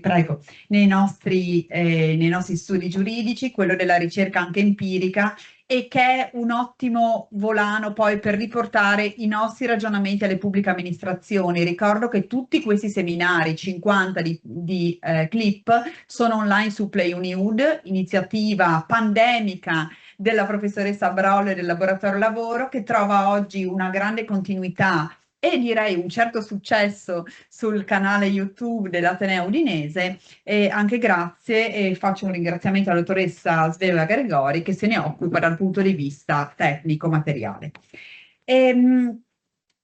Vado a presentare la dottoressa Ludovica Benigni, dottoranda di ricerca in diritto del lavoro nell'Università degli Studi di Bologna, che ha affrontato la traccia relativa a lavoro a distanza e esternalizzazione, ma soprattutto, questo è il suo caso, modelli organizzativi ibridi, misurandosi con quanto di più complicato ci sia che è la sanità. Cosa faremo di questi servizi sanitari che vanno a integrarsi fra soggetti pubblici e privati? Lo scopriamo adesso. Buon pomeriggio, ringrazio anch'io la professoressa Zilli, il professor Boscati e tutto il comitato scientifico di CLIP. Vorrei oggi condividere alcuni spunti in tema di flessibilità organizzativa nella gestione del personale, nei processi appunto di integrazione dei servizi sanitari, non solo fra strutture ospedaliere pubbliche, ma anche fra soggetti pubblici e soggetti privati. Si tratta di un tema di indagine di grande interesse perché si svolge appunto in un ambito quale a quello sanitario, dove le scelte di matrice organizzativa e di gestione del personale risultano di immediato impatto sia sul versante del trattamento della popolazione lavorativa coinvolta, sia sulla percezione esterna di qualità, efficienza e tempestività dei servizi erogati. Sappiamo che il Servizio Sanitario Nazionale attraversa una fase di profondo malessere, stretto fra un persistente definanziamento e la necessità di sostenere ingenti investimenti. E la pandemia ha accentuato l'inadeguatezza dello stesso nell'erogare ai cittadini servizi appropriati in tempi ragionevoli, generando, forse potremmo dire accrescendo, un sentimento di sfiducia nella sanità pubblica. Il mio intervento dunque torna sul tema della flessibilità organizzativa nella gestione delle risorse umane e sul tema della ridefinizione dei confini delle strutture sanitarie, entrambi imprescindibili per garantire la tenuta del sistema. Vediamo quindi gli istituti lavoristici idonei a accompagnare i processi di integrazione dei servizi tra strutture sanitarie pubbliche e private. Una prima modalità di interazione fra le strutture è data dalla valorizzazione della mobilità temporanea, quale modalità di gestione in chiave flessibile delle risorse umane. In ambito sanitario, e ciò è in realtà emerso con chiarezza anche nel corso degli incontri seminariali CLIP, non si è registrato un impiego virtuoso dell'istituto del comando, ma anche del fuoriruolo e del distacco cosiddetto di diritto pubblico. Il problema nasce quando la temporaneità diviene stabile e quando l'eccezione finisce per tradursi in metodo ordinario di gestione. La fattispecie delineata all'articolo 23-bis, comma 7 del decreto legislativo 165 del 2001 potrebbe invece rappresentare una valida leva per la gestione del personale nel segno di una maggiore flessibilità e anche favorire un uso consapevole dello strumento in una prospettiva di progetto o di programma. La norma dispone l'assegnazione temporanea del personale presso altre pubbliche amministrazioni o imprese private sulla base di appositi protocolli di intesa tra le parti per specifici progetti di interesse specifico dell'amministrazione con il consenso dell'interessato. Quel che interessa sottolineare è che la norma ammette anche forme di utilizzo parziale del personale con lavoratori che operano a scavalco fra più strutture, i quali potrebbero essere valorizzati anche mediante attribuzione di specifiche forme premiali. Questi istituti lasciano inalterata la titolarità del rapporto in capo all'amministrazione di appartenenza, ma possono comportare una modifica anche significativa del rapporto cosiddetto di servizio. Ne derivano quindi criticità gestionali non trascurabili legate proprio alla divergenza dei fondi contrattuali per la definizione di percorsi economici e o di carriera, nonché dei sistemi di valutazione della performance. L'assegnazione temporanea di personale incontra poi un limite quantitativo di non poco momento, perché l'istituto può essere verosimilmente impiegato solo in relazione a quote circoscritte di lavoratori. Diversamente, al di fuori di specifici progetti o programmi, potremmo intravedere forme di somministrazione di personale da una struttura all'altra, difficilmente spiegabili appunto sotto il profilo della intermediazione. L'istituto più idoneo sul piano lavoristico a accompagnare i processi di integrazione fra le strutture sanitarie è il trasferimento di attività. L'articolo 31 del testo unico sul pubblico impiego permette proprio quella ridefinizione dei confini delle strutture sanitarie coinvolte, comportando appunto il trasferimento della titolarità di una funzione o di un servizio e di tutti anche i lavoratori addetti.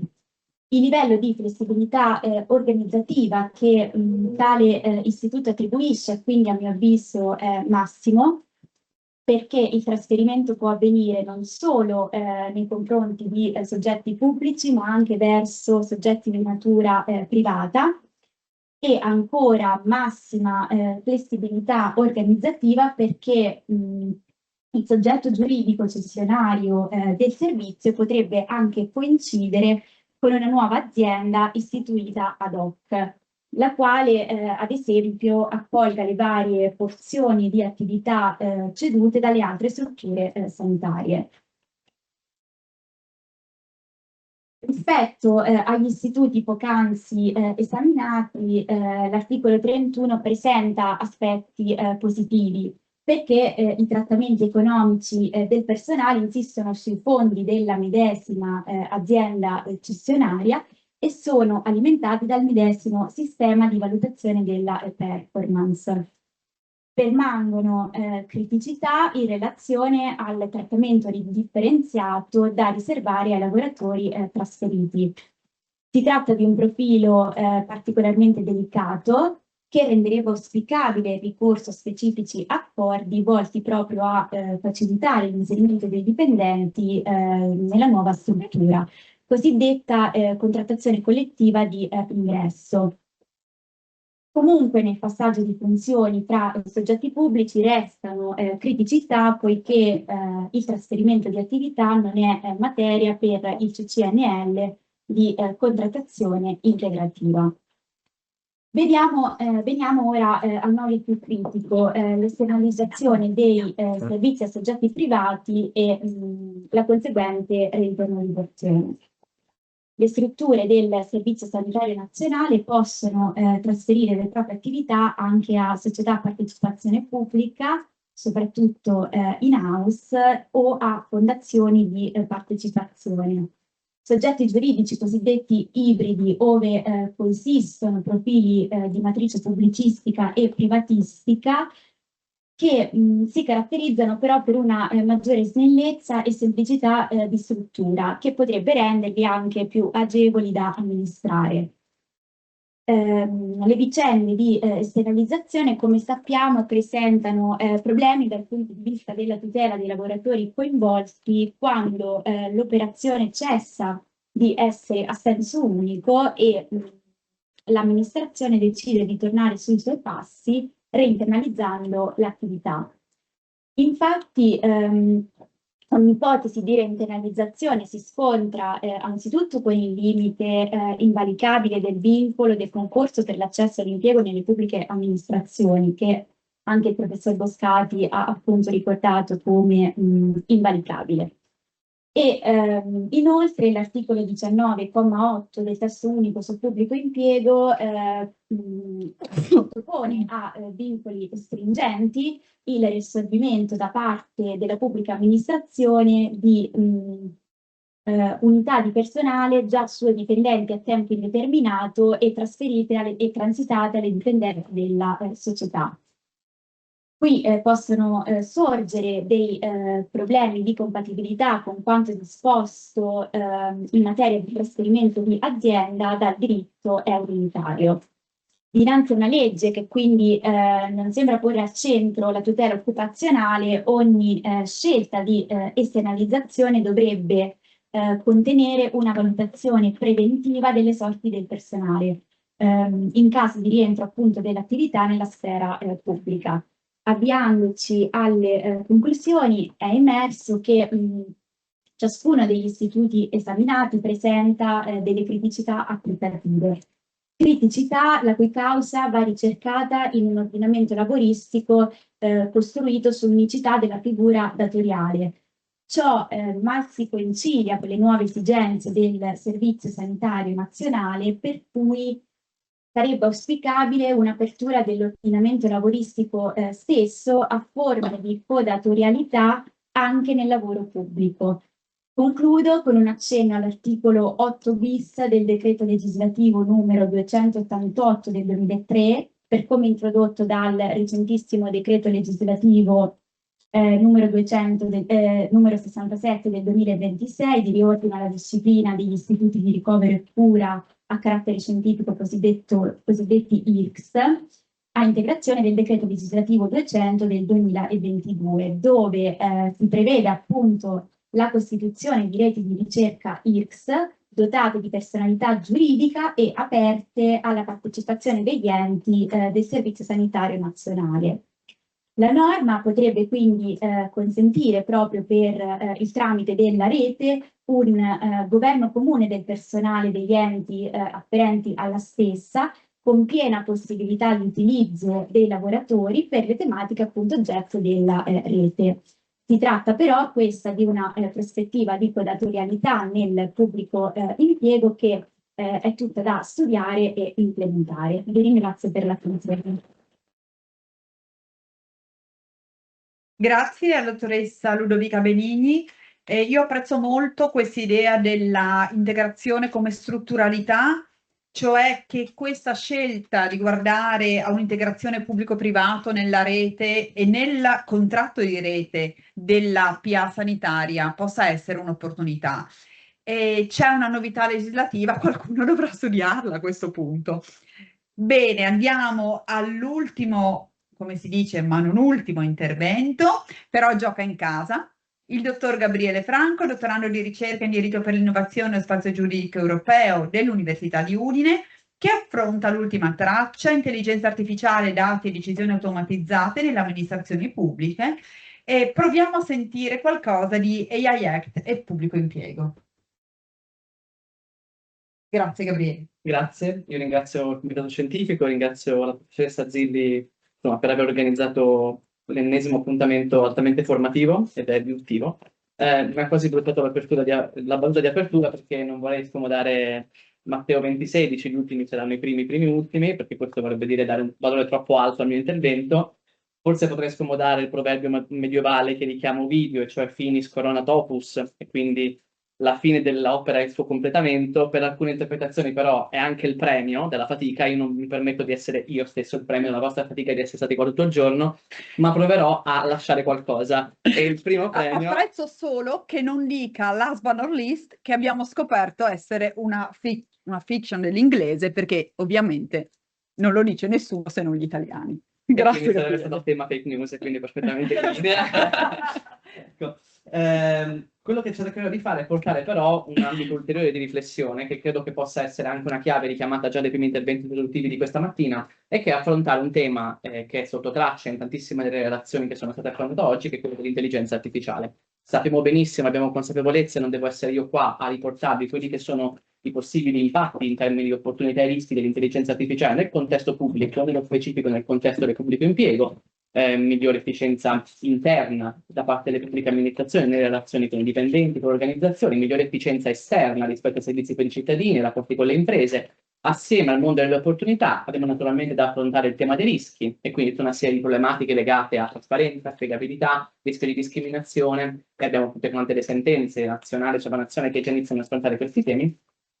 Ma la tematica che per noi invece qui è interessante è guardare come questa rivoluzione tecnologica e sociale viene affrontata da un punto di vista normativo, anche alla luce dei dati di implementazione che in Italia sono estremamente crescenti dal punto di vista degli anni del pubblico impiego al pari degli investimenti. E quindi si richiede di valutare preventivamente all'implementazione quelli che sono i quadri normativi applicabili ai sistemi di intelligenza artificiale nel pubblico e nel pubblico impiego. Parlo al plurale perché naturalmente abbiamo davanti un quadro che già esiste di norme che sono perfettamente applicabili e vigenti, da quelle che disciplinano fenomeni sottesi all'intelligenza artificiale ma indispensabili come i dati personali, a normative che disciplinano l'uso specifico di sistemi di intelligenza artificiale, quindi tutto quanto il mondo lavoristico, su cui torneremo fra poco, ma abbiamo anche adesso delle normative specifiche settoriali che riguardano proprio l'intelligenza artificiale a livello europeo e nazionale. Partendo da quella europea, naturalmente non possiamo non chiamare in causa l'Artificial Intelligence Act o AI Act, il regolamento 1689 del 2024. Si tratta del primo framework normativo a livello internazionale a disciplinare in maniera orizzontale e armonizzata i sistemi di intelligenza artificiale.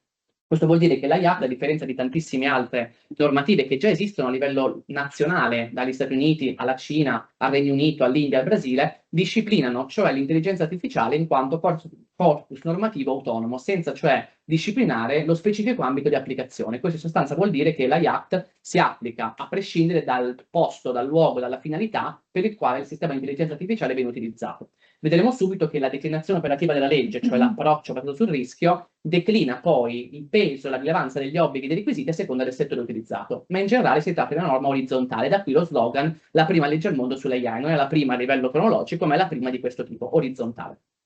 L'oggetto materiale della legge è l'immissione sul mercato, la messa in servizio e l'uso, e questo richiama la normativa di prodotti europee, dei sistemi di intelligenza artificiale. L'ambito di applicazione territoriale ovviamente è europocentrico, similmente al GDPR, quindi attrae nell'ambito di applicazione della regolamentazione anche società pubbliche, pubblici soggetti che operano fuori dall'Unione Europea, ma che investono per questi sistemi di AI nel mercato dei cittadini europei, e ha ad oggetto l'elemento, il costrutto tecnico-sociale del sistema di intelligenza artificiale, come definito all'interno dell'AI Act, prima definizione normativamente accettata, che segue tutte quante le complessità di definire un fenomeno come l'AI, che subisce l'AI effect, che subisce effetti di continua evoluzione tecnologica. Soggetti della normativa sono sostanzialmente tutti gli operatori della filiera, quindi da chi produce i sistemi di intelligenza artificiale a chi consuma, e quindi tecnicamente il provider o fornitore, quindi chi sviluppa il sistema di AI e lo immette sul mercato, e il deployer, colui che lo utilizza. Nel caso del mondo pubblico avremo un provider, che è la società che vende sistemi di intelligenza artificiale e li commercializza, e il deployer, che è la PA specifica, che utilizza, quindi che mette a terra quel sistema, ben potendosi presentare ipotesi di sovrapposizione, quindi una pubblica amministrazione che decidesse in house di sviluppare un sistema di AI, commercializzarlo magari ad altre pubbliche amministrazioni e usarlo di per sé. In questo caso avremo una sovrapposizione dei ruoli. Dicevo, l'applicazione dell'AI rispetto alle tematiche di AI Act è neutra rispetto al settore di utilizzo, ma il settore di utilizzo determina in sostanza quello che è la rilevanza degli obblighi. È il cosiddetto risk-based approach, e cioè un approccio basato sul rischio che emula in maniera pur diversa altre normative, perché è un approccio basato sul rischio ex ante, e cioè non abbiamo una valutazione rimessa alle PA o alle aziende, ma si necessita di valutare come il legislatore a monte ha già considerato e calcolato i rischi connessi ai sistemi di intelligenza artificiale. Ne deriva una piramide, dove sono ordinati per livello di rischio e gravosità i sistemi di intelligenza artificiale che il legislatore a monte, ripeto, ha già considerato a rischio, dai sistemi proibiti, e vedremo alcuni impatti nel mondo lavoristico, anche pubblico, ai sistemi ad alto rischio, che sono quelli più gravati di obblighi e responsabilità da parte degli operatori, fermo che quelli proibiti in apice sono vietati, i sistemi a rischio limitato, e quindi dove abbiamo obblighi di trasparenza, e tutto quello che non rientra in questa piramide è sottoposto di fatto a nessun obbligo, e quindi c'è una sorta di tentativo di riequilibrare l'effetto potenziale di hyper-regulation nella definizione del sistema di intelligenza artificiale estremamente ampia. Guardando al mondo lavorativo, ricordando che le norme della IAC sono già tutte in vigore, ma la loro applicazione è stata prevista secondo uno scadenziario che avrebbe dovuto scadere il 2 agosto di quest'anno, ma che, come vedremo fra poco, non scadrà il 2 agosto di quest'anno a seguito di una proroga approvata un paio di settimane fa, con il voto finale del Parlamento previsto per lunedì prossimo, hanno un impatto forte per quanto riguarda il mondo pubblicistico e per quanto riguarda il mondo del pubblico impiego. Abbiamo già visto la riconduzione nel campo di applicazione soggettivo delle PA, pacifica o fornitore o deployer, per la qualifica di autorità pubblica o altro organismo all'interno della definizione normativa di deployer o fornitore. Quello che rileva però sono i casi a rischio nella piramide previsti nell'ambito della IAC. Ogni livello della piramide ha una forte componente pubblicistica, ma soprattutto una forte componente pubblicistico-lavoristica. Mettiamolo insieme. Nell'ambito ad alto rischio delle pratiche proibite, ad esempio, troviamo un divieto tassativo, salvo poche eccezioni, di utilizzo di sistemi di intelligenza artificiale per il riconoscimento delle emozioni sui luoghi di lavoro e anche a scuola, e questo ci porta a un'applicazione pubblica pure. Nei sistemi di intelligenza artificiale invece a rischio alto troviamo tutto quanto quello che è la grande nuova insieme di regole che riguarda l'uso dell'AI nel contesto lavorativo, e quindi utilizzare sistemi di AI o sviluppare sistemi di AI ai fini di selezione dei candidati, scrematura dei curriculum, valutazione dei candidati, valutazione di promozione, demansionamenti, affidamento di incarichi sulla base di specifiche competenze o attività dei lavoratori, demansionamenti, promozioni, sono tutti quanti utilizzi dell'AI ad alto rischio. Quindi ciò comporta che i fornitori o i deployer, a seconda del ruolo, dovranno adempiere a una complessa e corposa serie di obblighi, oneri e requisiti, dall'addestramento dei dati secondo le logiche della governance, alla trasparenza algoritmica, passando per la cybersicurezza, la procedura delle operazioni, lo human in the loop, lo human oversight, la gestione dei rischi e della qualità. Particolarmente interessanti sono gli obblighi previsti per i deployer dei sistemi ad alto rischio, dove abbiamo anche degli obblighi di trasparenza verso i lavoratori, quindi qualunque azienda o PA che utilizzi il sistema di AI nei confronti dei lavoratori è tenuta a informare lavoratori e rappresentanti, ma è molto interessante anche l'obbligo di informazione previsto nei casi di deploy di sistemi di AI ad alto rischio che effettuano decisioni nei confronti delle persone. Anche in questo caso avremo un obbligo di trasparenza e di informazione, e pensate quindi a quanto questo sia impattante rispetto a quanto l'attività decisoria portata avanti dalla pubblica amministrazione. Arriviamo quindi alle conclusioni, in perfetto orario questa volta. Per ricordarti innanzitutto che dal punto di vista dell'applicazione della IAC nel contesto del lavoro pubblico e privato, nel contesto pubblico, nel contesto del lavoro pubblico, siamo di fronte sicuramente a una norma, la IAC, che è in grado di incidere grandemente rispetto a quelle che sono le opportunità e i rischi connessi all'AI in questo settore. Da un certo punto di vista, però, la valutazione rispetto all'efficacia di queste norme di massimizzare le opportunità e minimizzare i rischi è sospensivamente condizionata a una serie di fattori. Il primo riguarda naturalmente l'applicazione operativa della norma. La norma è stata approvata nel 2024, non è ancora pienamente efficace, sconta adesso l'applicazione e la pubblicazione delle prime linee guida davvero rilevanti per il settore generale dell'applicazione della IAC e per il pubblico impiego e anche per l'impiego privato. Sono state infatti pubblicate lo scorso anno delle prime linee guida sulle pratiche proibite e delle prime linee guida sulla definizione di AI. Ma nelle scorse settimane la Commissione europea ha pubblicato le draft guidelines sia per quanto riguarda l'applicazione degli obblighi di trasparenza, quindi sistema di rischio limitato, etichettatura deepfake, trasparenza dell'interazione uomo-macchina, sia le linee guida per la classificazione dei sistemi ad alto rischio, fornendo esempi pratici per ciascun livello di rischio, inclusi proprio quelli nel contesto dell'impiego pubblico e privato. Tuttavia abbiamo un'altra grande incognita che si chiama Digital Omnibus. 19 novembre 2025 la Commissione europea ha proposto un pacchetto di semplificazioni, l'ennesimo che va sotto il nome Omnibus, per semplificare l'acquisto digitale europeo sui dati, GDPR, Data Act e la Commerce Act, e l'AI-Act, con un pacchetto ad hoc. Questo pacchetto è andato molto più velocemente perché l'obiettivo era arrivare in tempo prima dell'entrata in applicazione del 2 agosto. L'Unione Europea, Parlamento e Consiglio hanno raggiunto l'accordo politico il 7 maggio 2025 che prevede, fra le varie cose, di rimandare di più di un anno l'entrata in applicazione degli obblighi generali della norma, in particolare quelli sull'alto rischio, quindi leggiamo pubblico impiego, che diventeranno applicabili a partire dal dicembre 27 e dall'agosto 28, a seconda del sistema considerato. La Digital Omnibus però tocca anche un'altra serie di istituti, vedremo uno di tutti, e la mia conclusione veramente conclusiva, è la e-literacy. La e-literacy quindi che cos'è? È un obbligo previsto dalla IAC di introdurre livelli minimi di competenza all'interno delle aziende, delle pubbliche amministrazioni quando si tratta di AI.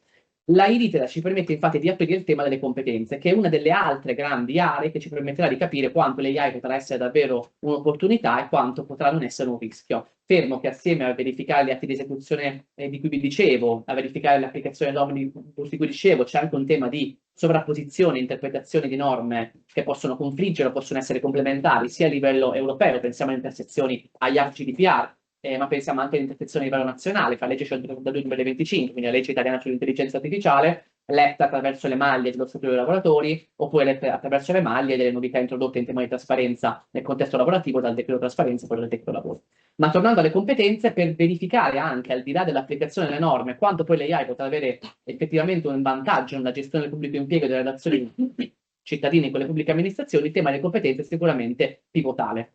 Non c'è soltanto un tema di adozione obbligatoria, ma c'è anche un tema di cambio di paradigma sociale. Dal punto di vista dell'adozione obbligatoria, l'AI Act, il cui articolo 4 ha introdotto il cosiddetto obbligo di e-literacy, quindi obbligo per pubbliche amministrazioni, nel nostro caso, di formare dipendenti e collaboratori qualunque soggetto utilizzi sistemi di AI per il loro conto, fornendo un livello minimo di cosiddetta appunto alfabetizzazione. L'obbligo è vigente dal 2 febbraio 25, ma a seguito del Digital Omnibus questo obbligo è leggermente cambiato. Dico leggermente perché la variazione è molto minima nel testo di legge, ma può avere un impatto da assaggiare nel mercato. E cioè l'obbligo diventa da un'obbligazione, diciamo, di risultato a un'obbligazione di mezzo. Nel senso che nella precedente formulazione occorreva garantire un livello minimo, livello sufficiente nella misura del possibile di alfabetizzazione. La nuova formulazione della IACT eliminerà questo riferimento e chiarirà che l'obbligo non comporta per le organizzazioni di garantire un livello minimo sufficiente di alfabetizzazione, quindi è una formulazione molto particolare che dovrà essere declinata nel concreto.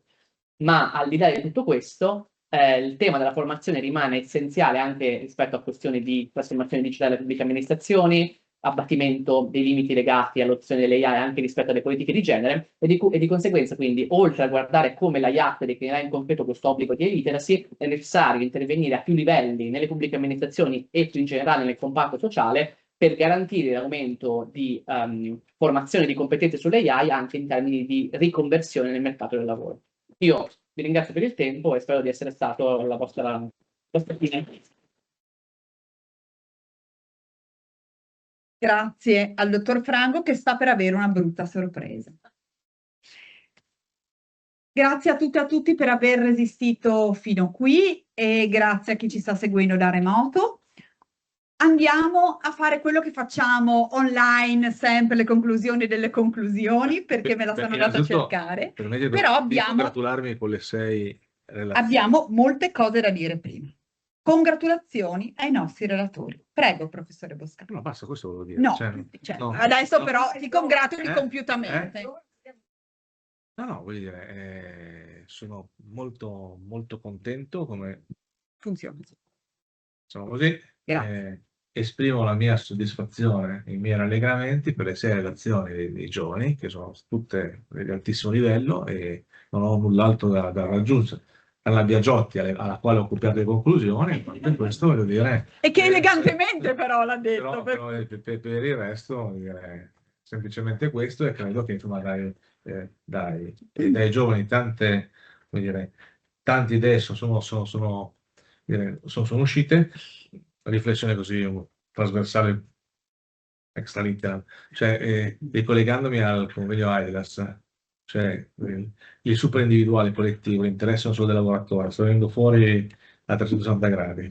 Questo è un tema di riflessione per un bel convegno, adesso, non di clip, perché questo, vuol dire, insomma, questa visione super individuale è importante, dopodiché con tutto quello che riguarda anche il privato e il pubblico, che non è secondo me funzionalizzazione ma finalizzazione, cioè la finalità dei poteri in relazione all'interesse superindividuale, ma parlo buttato a quello. Basta, finito questo, no, grazie veramente a tutti, grazie alla Zilli, la quale ho estirpato la parola, sono punito in tempo reale senza contraddittorio, quindi la sanzione nulla, tutto ciò premesso. Il mio danno morale è molto alto, e quindi, come dire, perché va bene. Abbiamo un clip 26-27 da lanciare e dei ringraziamenti da fare. I ringraziamenti vanno alla magnifica struttura del Dipartimento di Scienze Giuridiche dell'Università di Udine, che quest'anno ha fatto più dei miracoli per permetterci di essere qui oggi, alle dottoresse Ersitano, Gega, Biasoni, Marini e a chiunque io abbia dimenticato. Un ringraziamento alla professoressa Brollo, che ci ospita su Play Uniud, alla dottoressa Gregori, che ho già ricordato, e al dottor Marco De Anna, che ci supporta per la parte grafica.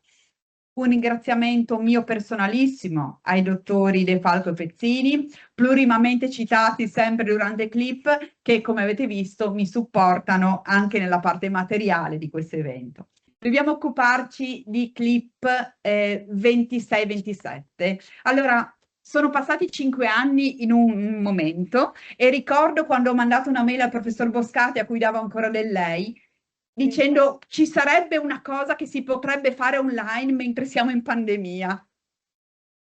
Abbiamo iniziato così e quella cosa è diventata clip e io ho mandato un file su cui poi abbiamo lavorato moltissimo con 7 anni di proposte, un po' come i 7 anni di vacche grasse di cui, no? 7 kg 7 giorni. 7 kg 7 giorni, eccetera. Bene. Sui classici. In quella proposta di 7 anni di clip c'erano i 5 che abbiamo fatto, ma non c'era quello che proviamo a proporre per quest'anno. Quello che proviamo a proporre per quest'anno, per il prossimo anno, quindi il clip Conversazioni 26-27, sesto ciclo seminariale, è una riflessione su... Sesto ciclo seminariale, è una riflessione sul lavoro pubblico e intelligenza artificiale.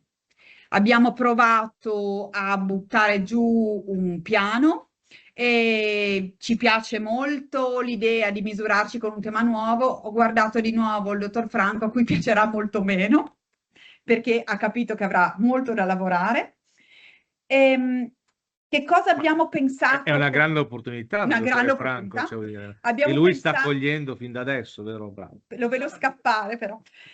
Abbiamo pensato anche a una riflessione sul metodo e qui, come dire, vado a confortare i più anziani fra noi due, con più eventi in presenza o blended, quindi vorremmo esserci di più nelle università coinvolte in clip, ma rimanere nella formula anche a distanza.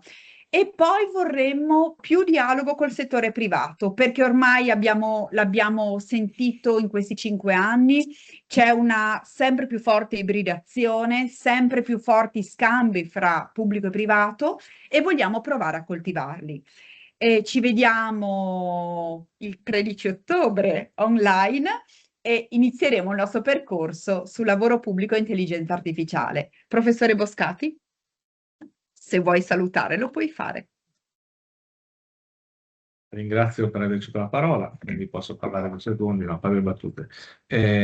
L'idea originaria per il sesto ciclo era diversa, però c'è stata un'accelerazione dell'ultimo mese, 20 giorni, e facendo convergere 2 elementi, uno AI e l'altro lavoro privato. Cioè, nel senso che sono 2 mondi che sono sempre più divaricati, perché sul piano normativo questo è indubbio. Però dal punto di vista esperienziale, probabilmente delle esperienze possono essere messe insieme. Questo elemento che può mettere insieme forse è l'intelligenza artificiale, forse, non lo so, è un'intuizione che abbiamo avuto, che ho avuto, da verificare. Anche perché, insomma, bisogna sempre cercare di stare un po' sul pezzo e cercare un po' di anticipare quelli che possono essere le situazioni e gli eventi. Quindi questa è la ragione per la quale è nata l'idea delle AI. Dopodiché io, che come ha detto la Zilli più volte, sono diversamente giovane, mi piace anche la presenza, perché credo che insomma, sia un elemento che con il semplice sguardo rafforzi anche la trasmissione di sapere questa cosa. E quindi la formula sarà alcune iniziative in presenza, alcune a distanza. Ovviamente Milano inizierà a distanza, perché come una tradizione il 13 ottobre, però dopo ovviamente chi del comitato organizzatore si accolerà gli eventi in presenza avrà un maggior onere, perché questo è un dato, come dire, però credo che sia un'ottima opportunità per tanti motivi. Come giorno manterremo il martedì, perché questo è quello, c'è una riflessione sul giorno di presenza di cambiare la giornata, però giustamente come rilevava la Zilli, il venerdì ormai è un giorno di sciopero in Italia e quindi fare gli eventi in presenza può essere complicato, no? Sto scherzando, ma neanche tanto, insomma. E quindi insomma credo che alla fine la giornata verrà mantenuta per tutto il martedì, ma adesso stiamo calendarizzando in via definitiva. Io non so se la Zilli vuole dire qualcosa ancora. Credo Ho solo una citazione da fare. Prego, citi, poi io saluto. È solo perché la parola felicità è alleggiata così tante volte oggi e la mia citazione sempre del cuore è Primo Levi.